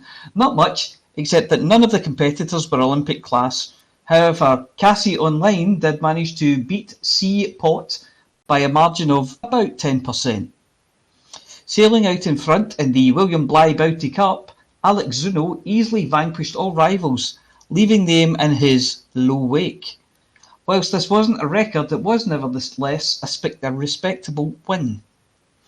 The Street Fighter Tekken to Mortal Kombat levels all comers bare knuckle boxing gala was a bit of a damp squib, with all competitors seemingly exhausted, collapsing with cries of CG, CG, whatever that means. Attic 2 did have the highest score, but we won't be awarding a trophy for that low score. You just have to be happy with the sticker that says, I took part. That has a nice smiley face until it peels off in his light suit. The Sack of Potatoes transport race, sponsored by Tuber and Tuber Eats, continued to be lively, and some stellar performances were seen this week. For the second time running, Texas Stew led the pack all the way, narrowly beating Suavis. And there's a special mention for third place, Funky Abigail. And now for the classified results. Make sure you mark off each result with the official Hutton Sports Bingo pen. There's a special house prize for the first person to get 5 in a row, and black holes are wild. Bowl of Petunias, 87,000. Astro Snufkin, 48,000. Cassie Online, 63,000. C-Pot, 56,000. Alex Zuno, 250 million. Everyone else, well, we won't embarrass them by telling you the score. Attic 2, 18 million. Poltergeist, 13 million. And Alvin will be giving them a pep talk later. Texas Stew, 40,000. Suavis, 34,000. And Funky Abigail, 30,000. Well done, all three of you. Thurso Thistle, 3. Inverurie Local Works, 1. Gala Fairy Dean Rovers, 0. Strathbungo Spartans, 300. Hotbox 1. Mad Monks, banana. For those playing the pools, there are no no-score draws, 1 no-score draw, and 1 banana. The good news is that the draw in which we keep the Hutton decals won't need to be opened this week, as all of the winners already have theirs. And that's all we have for this week's Sport Report. If you think you could beat those scores with one hand tied behind your back, if you'd like to force us to hand over your Hutton decal kit, which consists of a large plastic roll, sticky back plastic, some safety scissors, and also 2 empty washing up bottles for no good reason other than a recycling bin is full, then make sure you go to hot.forthemug.com and register or download the Hutton Helper. Then go out there and be your fabulous self.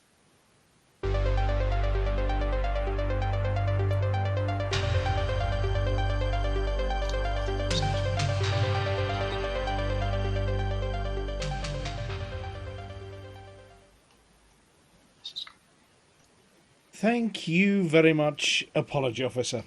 Right, and now we have an advert. The Hutton Frogs got me. And we now have an advert from our sponsor, followed by the ever-popular Galnet Food Digest. But first, the advert. Hey, Crusoe. Yes, number 1. Go to Super Cruise on my mark. Standing by. Mark. Got it. Supercruise drive charging. Good. I am known as B310V1. I am also known as Crusoe. That's kind of stuck now. Long story. There is a video that will explain it better. At hcsvoicepacks.com. Aren't I fabulous? I mean, look, I'm so efficient.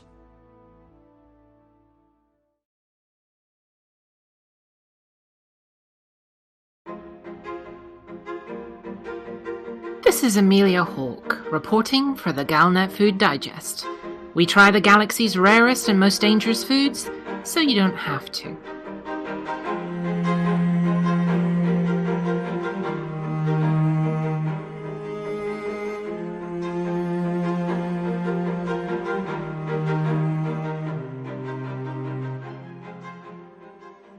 This week, we're hunting Greebles, more specifically, a rare baked Greeble of Bamford Ring in 38 Virginis.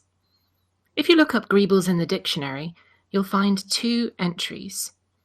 The first comes from the 20th century film industry. A Greeble, or nurney, is quite simply the term applied to the prominent detailing added to sets and props, particularly in science fiction, to make them look more complex and interesting. Those pipes and limps, the nobbles and bobbles, that you have no idea what their function is, but they look cool. The second is from the field of psychology. Greeble refers to an invented category of novel objects used as stimuli in psychological studies of object and face recognition. Or, to put it simply, blobs that look like faces. The library of Greebles used in this fashion is broken into two genders, the plock and the glip, and 5 different types, Samar, Osmit, Gali, Radok, and Tassio. In an infinite universe, even in a finite but exceedingly large Milky Way, and with the huge numbers of planets that exist, not to mention the near infinite number of monkeys out there, it is of little surprise when something appears that fits both descriptions, uncannily, accurately. 38 Virginis is home to the Greeble, tough little limpet-like creatures. Unlike the more recently named limpets that can be found in deep space, these are primarily found around one of the gas giants in the system 38 Virginis A2.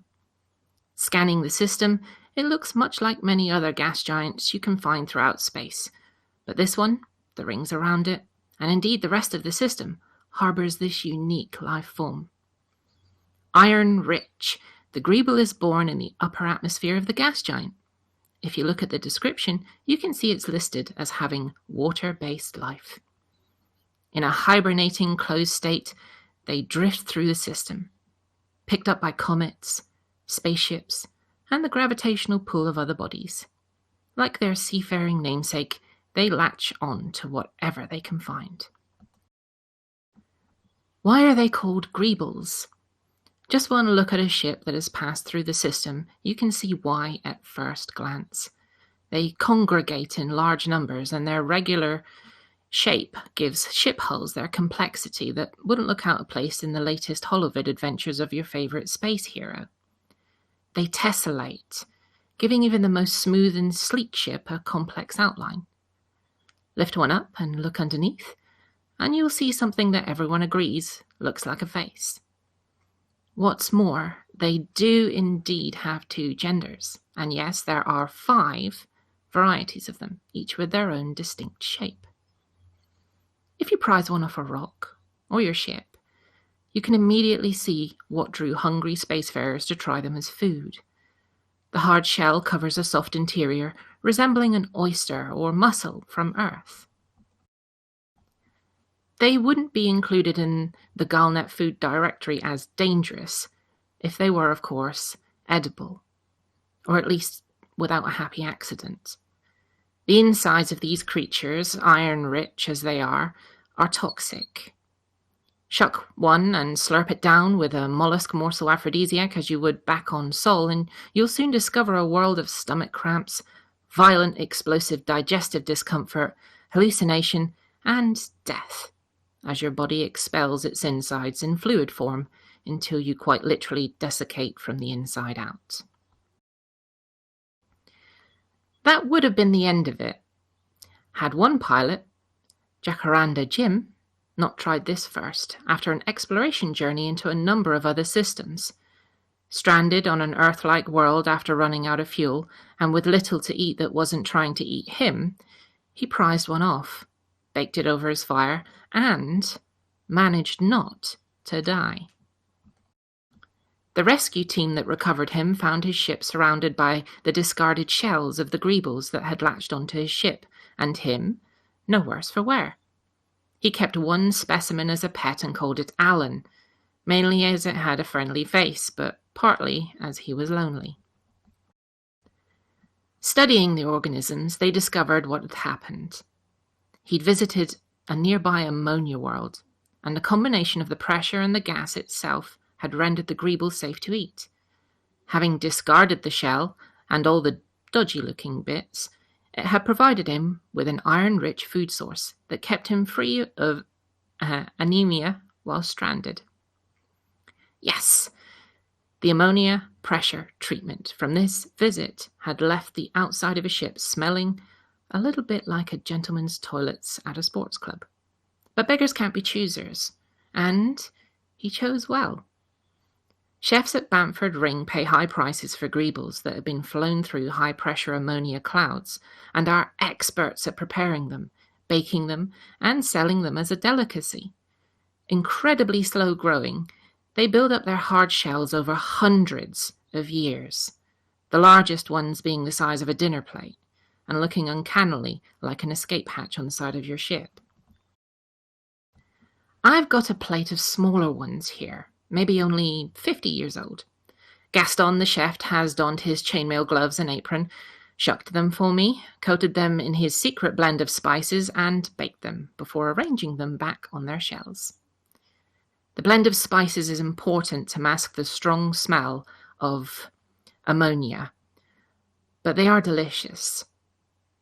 Each one is a flavor explosion that bursts in your mouth, a crispy exterior surrounding a soft and meaty bite-sized portion. For our second course, he's serving Greeble sweetbreads. I made the mistake of asking which part of the creature is deep-fried for these crispy bites. Apparently, Greeble gonads are both delicious and nutritious, but I wish I hadn't asked.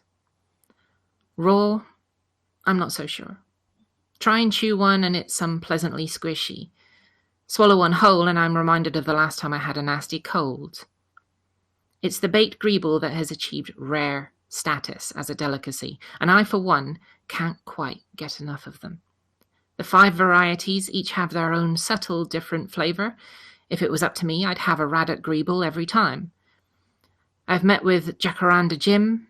He's a deck chair attendant on the beluga liner Iberspleen.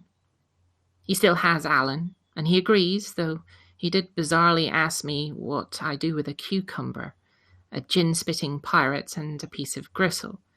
So, I'm not sure he survived the encounter entirely unscathed. This was Aemilia Hawke for the Galnet Food Digest. We eat deep-fried Raddock Plock Greeble gonad, so you don't have to.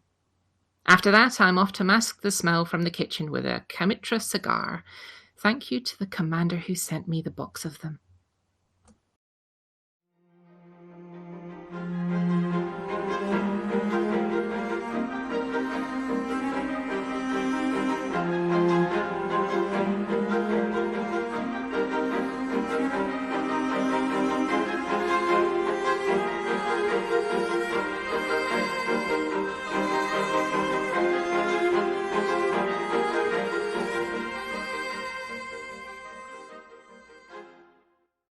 Thank you very much, Aemilia.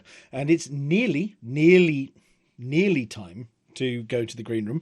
Before we go to the green room, though, we may have just one more of these, just while I get ready with the other buttons. I think somebody's got another button to push in a second, but let's... which one have we been missing, everybody? There's definitely one we've been missing. Have we done... Should we do the rude one, not the rude one? Rude every time. Always a rude one, yeah. As we go into the green room, and actually looking at the green room, we can probably drag the commanders in here. So if you want to drag the commanders in here and gaffer tape them, then we'll play this to them first. But if you are going to be coming to join us from the green room, don't forget to do the setting. Now, does anyone remember what the setting is that they've got to change if they're coming into the green room and want to talk to us? Apology officer, you know this one. No, I don't. No? Oh, They've got to set. There's a tools, options, playback, and turn off automatic voice volume leveling, or you'll think we're shouting at you. So I'll tell you what, I'll play this while they push their button, and then at the end of this we'll bring them in, and then we'll do the other thing. How about that? Mm-hmm. That sounds like a plan. Here we go. For those of you that are easily offended, please stop at your ears now, but as our listeners aren't, then it's just tough. I seem to have had a little bit of an incident. You fucking idiot. I'll have you know, I'm an expert. One of the best pilots in the galaxy, huh? Fuck you. I'm not listening to you anymore. Useless piece of shit. Right, and we're ready.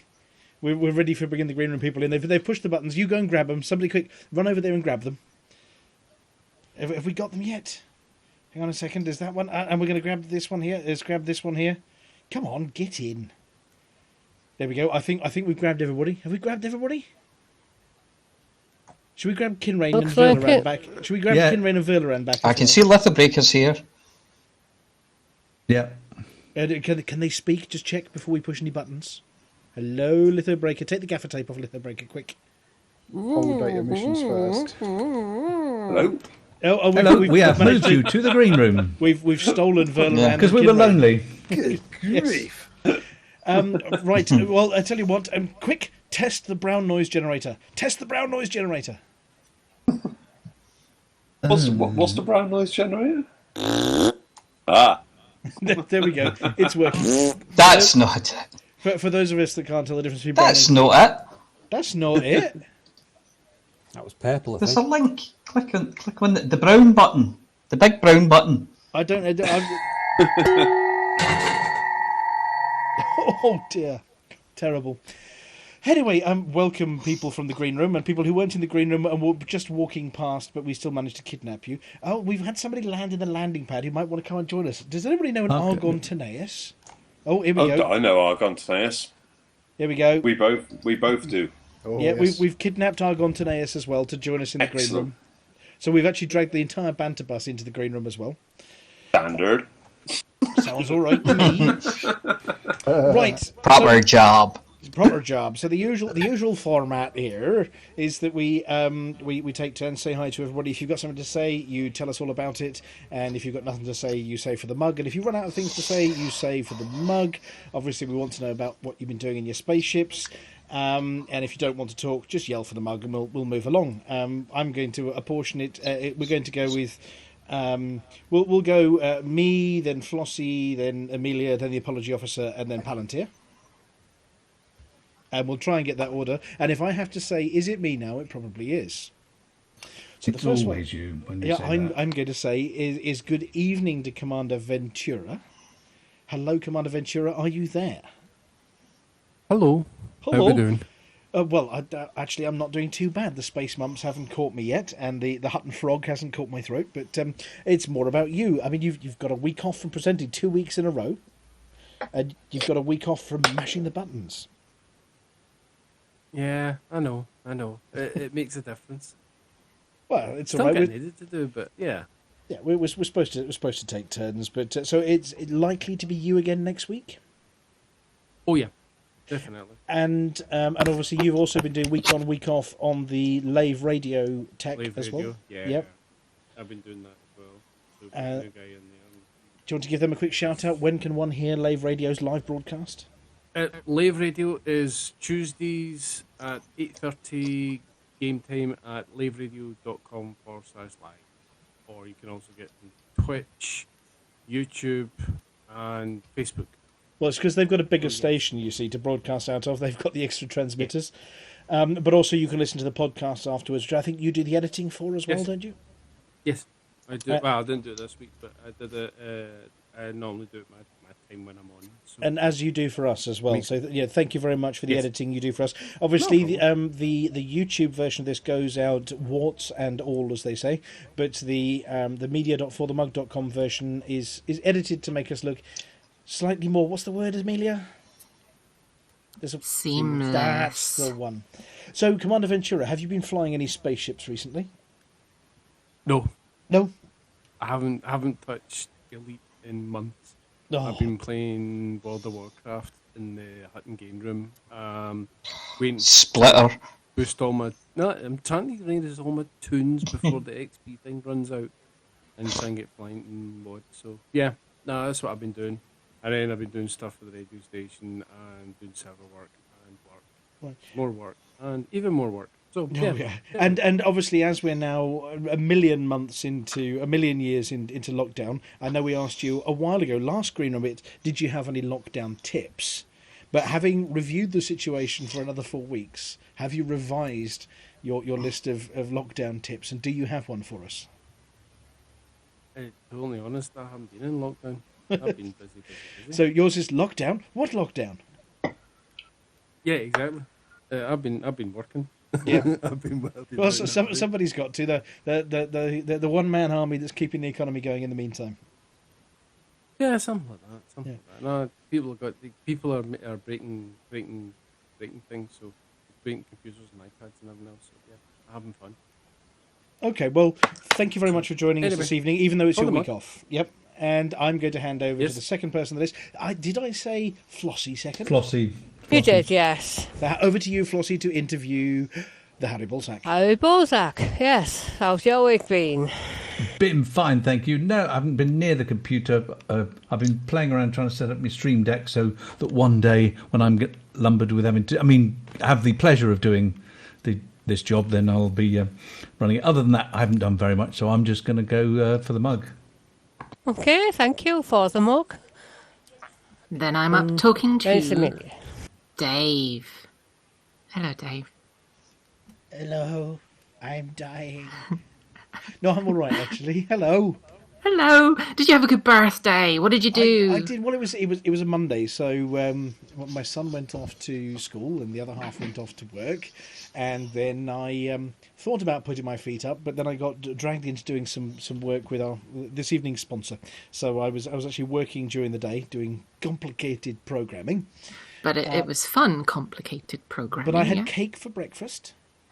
You can't go wrong with... You should have cake for breakfast every day. I had cake for breakfast today as well. In fact, I have so much cake, I'm going to be eating cake for many breakfasts. Cake is a breakfast food. Yes. It's also lunch food, a dinner food, a tea food, a supper food, and you can have it as snacks. Well, cake can be represented at any mealtime. Yeah, my other half is sort of deathly allergic to nuts and things, but very kindly bought me my favourite cake, which happens to be a coffee and walnut cake. I think it was possibly made with Hutton coffee, but a coffee and walnut cake, which I sort of had to... Well, I've got to get rid of this before she gets back. So, scoff. But other than that, yes, I have been flying spaceships. Nice. Accompanied by the lovely Crusoe. Attempting to break Crusoe, which I've not managed to do yet. So I have been doing that. Nothing useful for Hutton, but I have been crashing into planets, and I did go to a burning station very briefly just to check whether your overheating warnings and everything are working properly, which they are. Nice. And rescue somebody. And, yeah, so I did a little bit of that, maybe one rescue before it got shut off. And how many was that? No, it was just one. I went in. No, just one single individual person. Yeah, no, I was in the Speed Eagle, the Spiegel. That I used. Spiegel. In the 10 in 10 or whatever it was we were trying to fix, and I was using a Speed Eagle to see how fast I could get one person out of the station. Right. And what time did you clock in at? I forgot to turn the Hutton helper on. I was just thinking, I couldn't see you. No, so I didn't turn the Hutton helper on, unfortunately, so oops. Oh, and did you do the Hutton run in 27 minutes as well? I just forgot to put the Hutton helper on that day. No, that one I've legitimately... I'm still in about 14th or 13th place on the speed run on that one. I was going to say, yeah, but he did it in reverse. Yeah. But other than that, yeah, it's sort of been an all right week. I seem to have come down with space mumps in the last 24 hours, so I'm off to see the quack tomorrow morning. But everything always sounds so much better when you add the word space in front of it. You're telling me now, have you or have you not listened to the Space Team books? Not yet. I have not had the time, I'm afraid. That is one of the underlying principles of the books, is stick space in front of everything for one of the characters. And yeah, so you've come up with exactly the same idea independently. But yes, space mumps, it's not a chair, it's a space chair. Which makes it better. This isn't radio, this is space radio. Which makes it better. Exactly, and if it was banoffee pie, it would be space banoffee pie. Which is the best kind of banoffee pie. Absolutely. He's not dead, he's space dead. Do you know what? Which means he's very, very dead. Very, very dead. Well, unless he's named Dan, in which case he might not be dead. But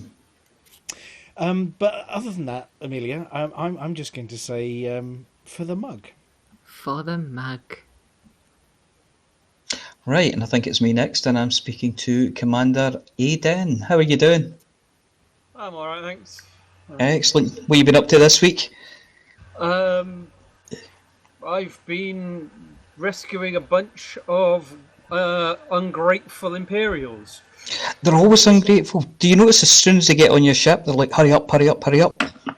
Well, some of them were... I rescued some non-Imperials, and they were all hurry up, hurry up, hurry up, and I was going, guys, one, I'll go when I want, and two, you seem to forget that I pretty much outrank all of you, so yeah, but... shut it. Yeah, precisely. I mean, yeah, I think it's the fires that they're a bit worried about the fires, aren't they? I was flying a Federal Corvette that was well and truly heat resistant, so whatevs. Oh, but there I heard the noise. Yeah, excellent. Other than that, I'm now back in Hutton space, doing doing dog's work. Mm-hmm. Which system are you in? I've just jumped into LHS 3885 to, well, A, pick up my cutter, and B, stock up on some materials that I need for a few missions for. Oh, excellent. For dog. Excellent. Just what we need. Yeah, and other than that, well, for the mug, really. For the mug. Okay. Thank you, Commander Aiden.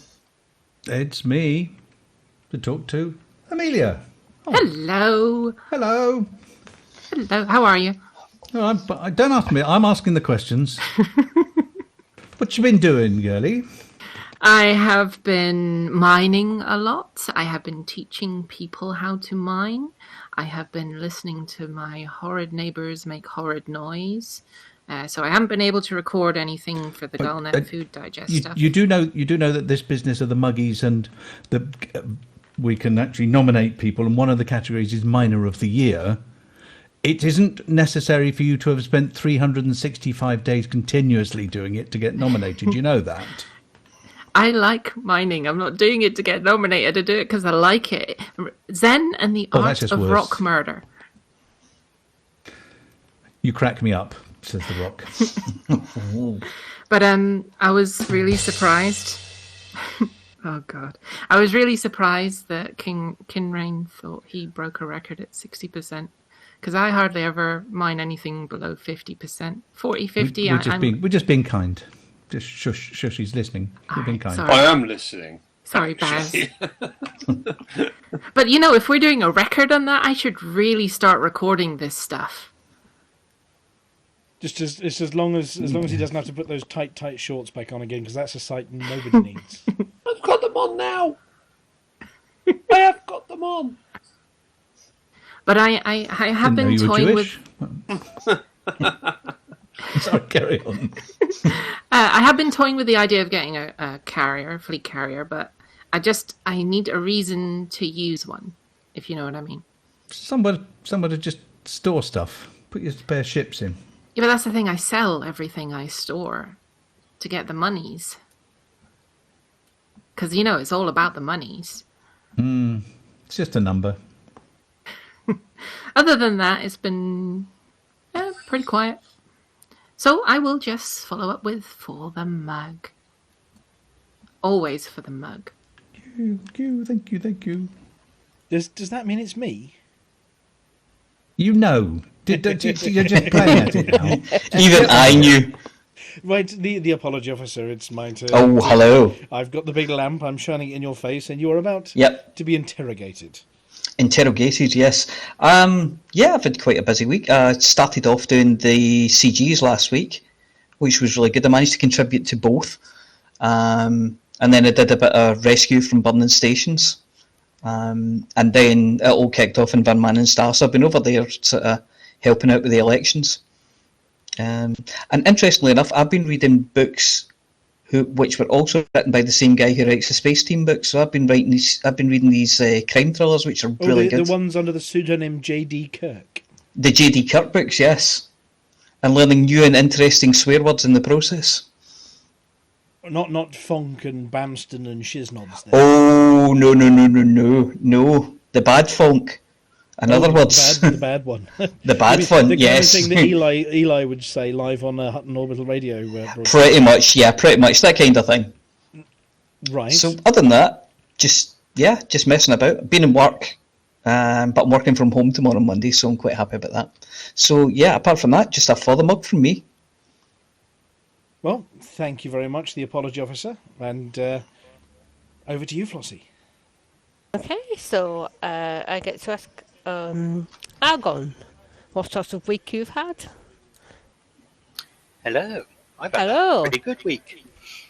I've been shooting bad guys in Cokery, as usual. And I've been helping out at Van Manen Star. All right, good. Mostly day mining for Van Manens. All right, yeah. So I do have the system pass thing, so I'll have to get over there myself, I think. I did have to spend a bit of time getting that. I wasn't actually aware that Hutton had a permit-locked system until this kicked off, so...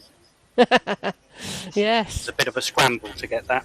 We won't mention the fact that somebody else is in charge of the permit. Boo.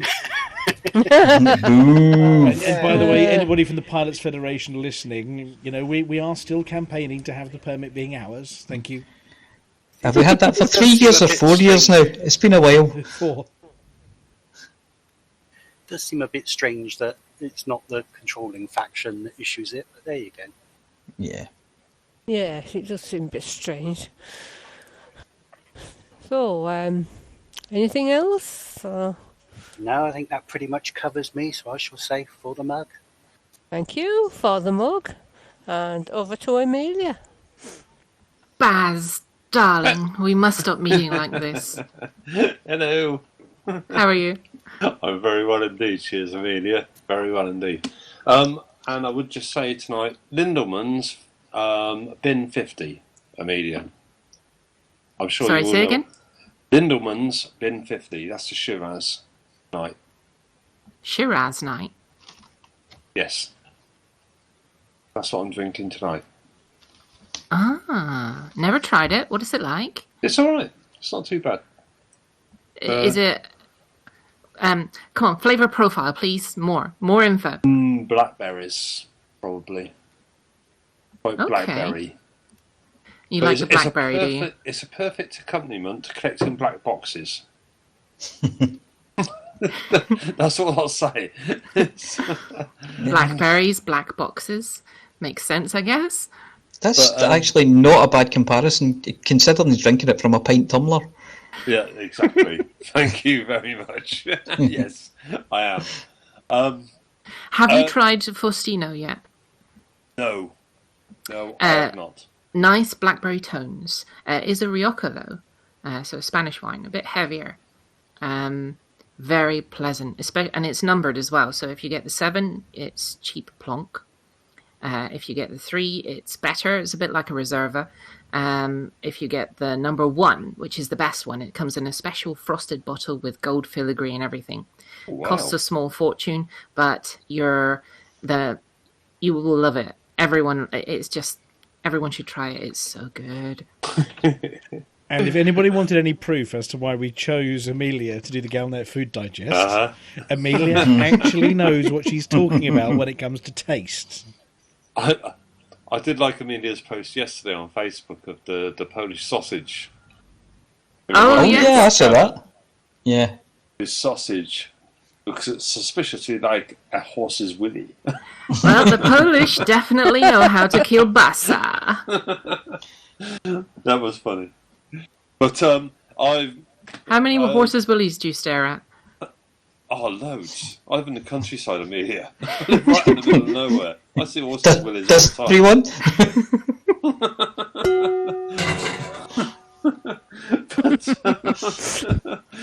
You don't live out here and not see a horse's willy. Oh, in all fairness, there was smoked chicken there as well. Right, okay. But other than that, I got blown up in my Federal Corvette on Saturday evening by Federal agents at Hazres, which I was amazed at. How much was the rebuy? 37 million. Ouch. So rude. Just so rude. I wasn't bothered by the rebuy. It was the fact that I was at Hazres and Federal agents blew me up. The whole point of hunting in a Hazres is that they shouldn't be there. So why did you die? Because I think they shut out my thrusters and my frameshift drive, so I just couldn't go anywhere. It's because the pilots are loyal to Hudson, and Hudson doesn't like us anymore after we said bad things about him on Twitter. Well, I did die. But I came back. Like Lazarus, I rose from the grave. And I've been killing people and inspecting black boxes and diplomatic bags ever since. I'm a bloody master with an etch breaker limpet, I'll tell you. But other than that, and with monks, I've done little else, I think, other than work on one special day for special effect. That's it. And how's that coming along? It's brilliantly mad, Aemilia. It's brilliantly mad. It's almost a 24/7 job. But for the next 2 weeks, I'm just getting messages from colleagues, emails from America, Finland, Sweden, and it's just fantastic. And I did discover another game. I realised there was another game other than Elite, which is a game called Gang Beasts. Yes, I know this game. I saw that being played. If you've never played Gang Beasts, just play it. It's just like controlling a drunk jelly baby. Yeah. Yes. Well, everybody who's been to ECM has been beaten up by Commander Arthremis, also known as Paige, who is He is a master. Oh, absolutely. I mean, the violence that comes out of Paige when that game comes on screen is quite a thing to behold. That's the one where you throw people onto spikes and all this kind of thing, don't you? From spikes into meat grinders. Like, the meat grinders, Throw a couple of people into meat grinders the other week. And meat grinders with spikes. Yeah. See, I got introduced to that game during VECM, and Dave introduced me to it, and I was in tears of laughter through the whole ordeal. I had to turn off my mic because I was choking with laughter. It's just mad. And the people that make it are just so lovely. I managed to arrange a Gang Beast showdown between Paige and the Bone Loaf, who make the game. And they were fine. I mean, it was supposed to be a 2-hour session, and they went 3 hours. So we just enjoyed playing the game. It's fine. Before we get too far off topic, I just want to say to our listener who is listening right now, one special day, 2nd of October, buy, play, donate, go to the Special Effect website to know more. Thank you, Aemilia. And while you're on about special... Talking special effect, I was looking on my Facebook World of Warcraft page the other day, and somebody on there was asking if anyone used voice for playing Warcraft, and they actually quoted special effects. Ah. And so I'd sort of pipe up, yes, I know all about them, all the rest of it, So, yeah, I thought you might like to know that somebody mentioned special effects in the World of Warcraft group. Well done, Flossy. Nice. That's awesome. Right, but apart from that, Aemilia, apart from working and getting blown up and collecting black boxes, that's pretty much my week. So I shall say, for the mug. For the mug. Okay, I think it's me next, and I have got Flossy. Flossy, how are you doing? How has your week been? It's been not too bad, thank you. Yes. New set of CGs out? Yes, yeah. I did last week's CGs. Got to top 25% in both of them, so... I only did one of them. Robbie did the other one, that's right. The payout was good in this, wasn't it? It was quite good. Yeah. Then after I'd done those, went back to the burning stations again. Yeah. I've been trying to do 1,000 passengers a day, and then I go on to Warcraft. What ship were you using for the stations? I was using Anaconda. Ah, right, okay. See, I looked at the Anaconda because that's the one you can get most people in, isn't it? Yeah. And I was in solo because I didn't want to be queuing up the single large pad all the time. Yeah. So I thought, well, I can still talk to people. I can still see the squad chat. I can still see the system chat. It's Absolutely. just like being in one of the other things, except I don't have to fight for the pad. Yeah, if you're trying to get 1,000 a day through, you really need the space, don't you?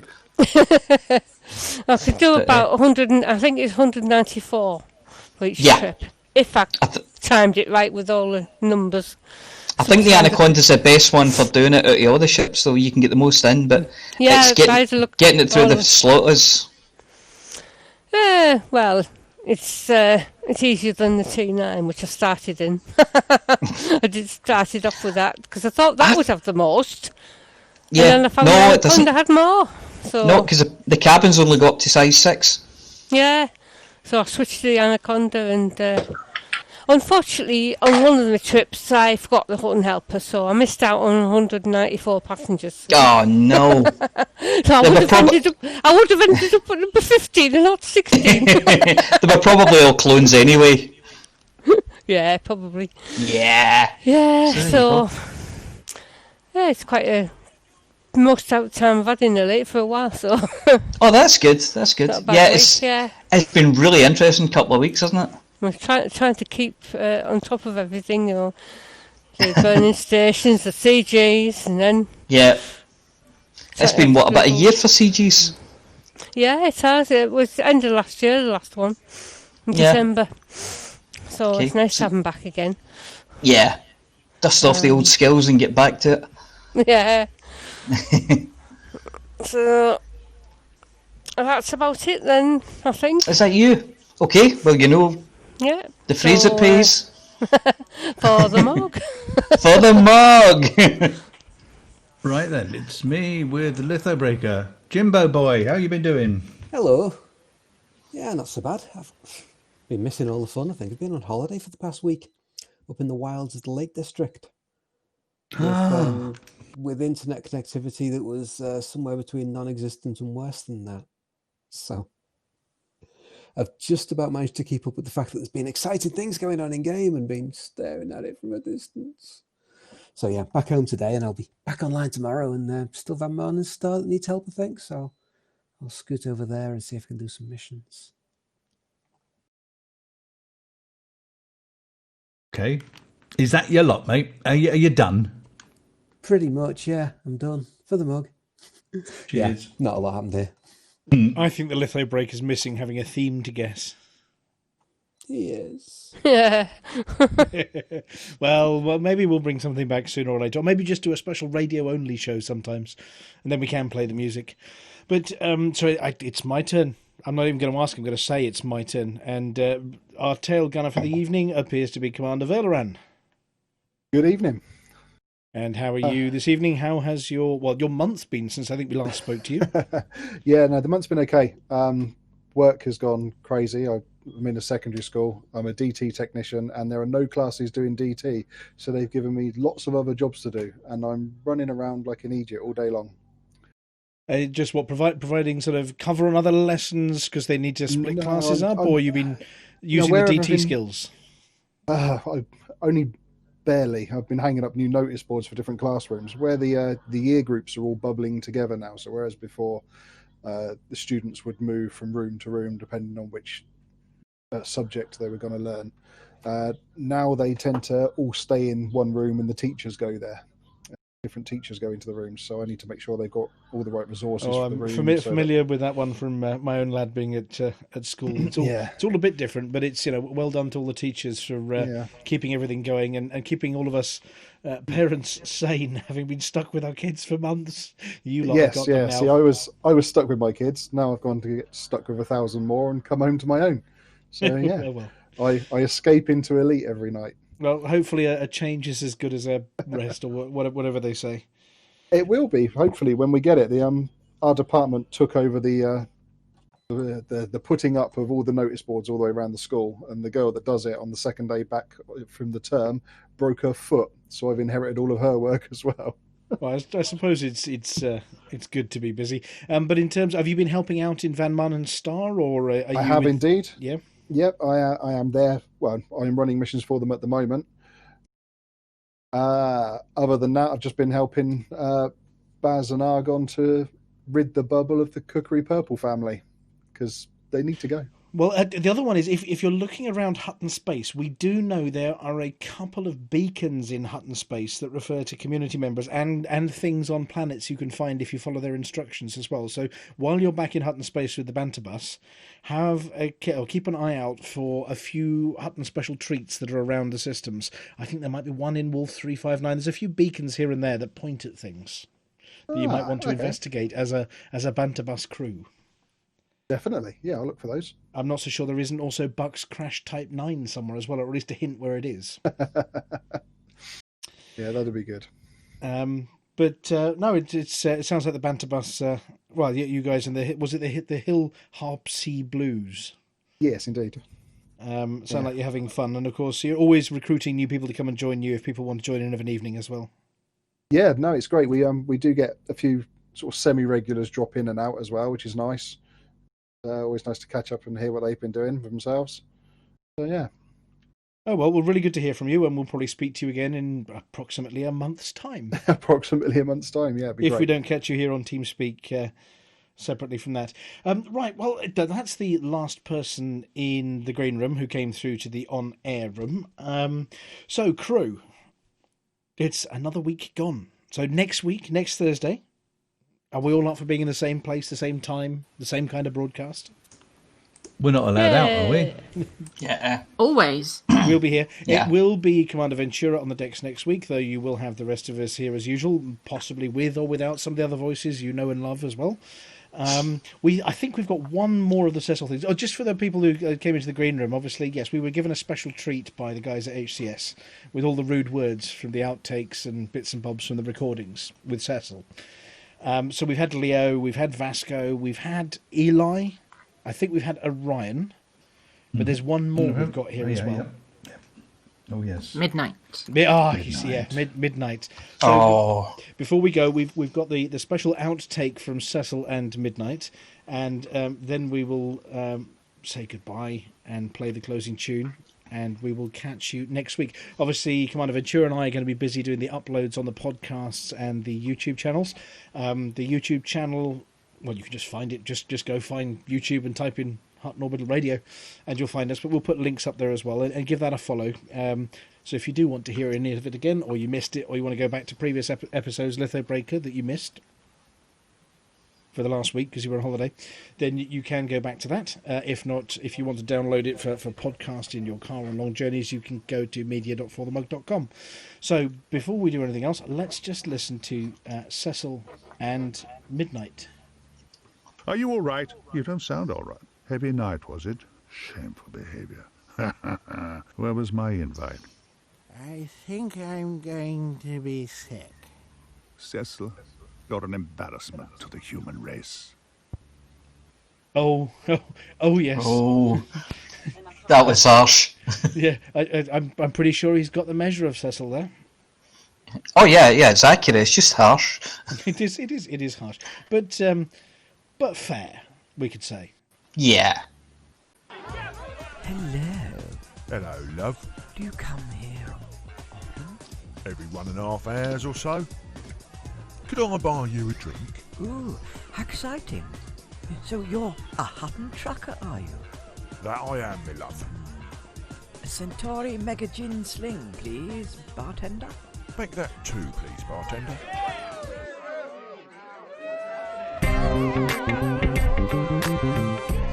Centauri Mega Gin. Guaranteed to erase your memory when you've just pulled a large load. And on that note, we're just going to say, for the mug. For the mug! For the mug. Ladies and gentlemen, that's the end of the show. Everybody's buggered off now, so why don't you bugger off too?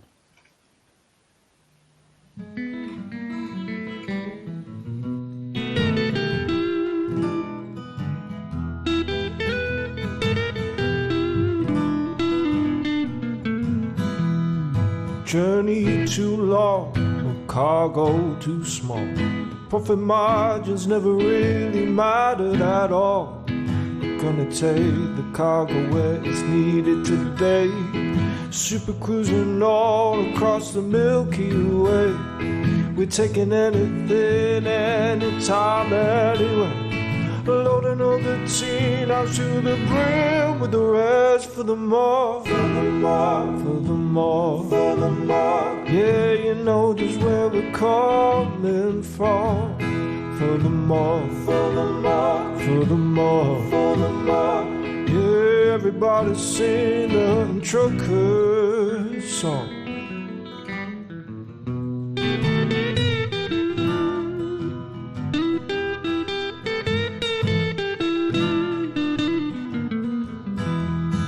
Flossy always seems to crash into the sun. Skibble lights the pilot on the Xbox One. Alvin at the free, you know he leads us well.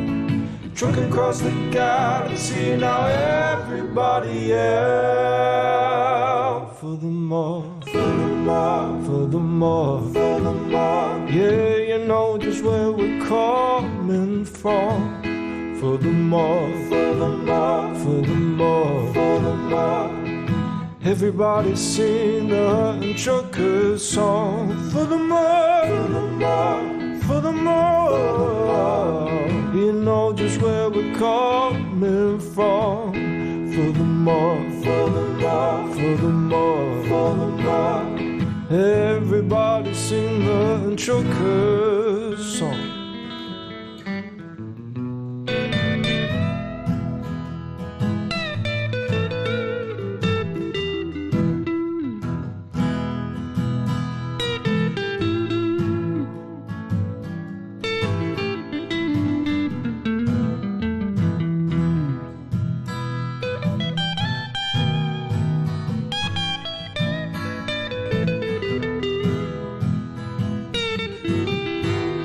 So give me a large path that I can land on, and I'll give you cargo and sing you my song. No point 22 light years to go, cruising to no journey too long, no cargo too small. The profit margins never really mattered at all. We're gonna take the cargo where it's needed today. Super cruising all across the Milky Way. We're taking anything, anytime, anywhere. So shout it out loud, loud. You don't even care. For the more, for the more, for the more, for the more. Yeah, you know just where we're coming from. For the more, for the more, for the more. Everybody Everybody sing the Hutton Truckers song. For the more, for the more, for the more. Yeah, you know just where we're coming from. For the more, for the more, for the more. Everybody sing the Hutton Truckers song.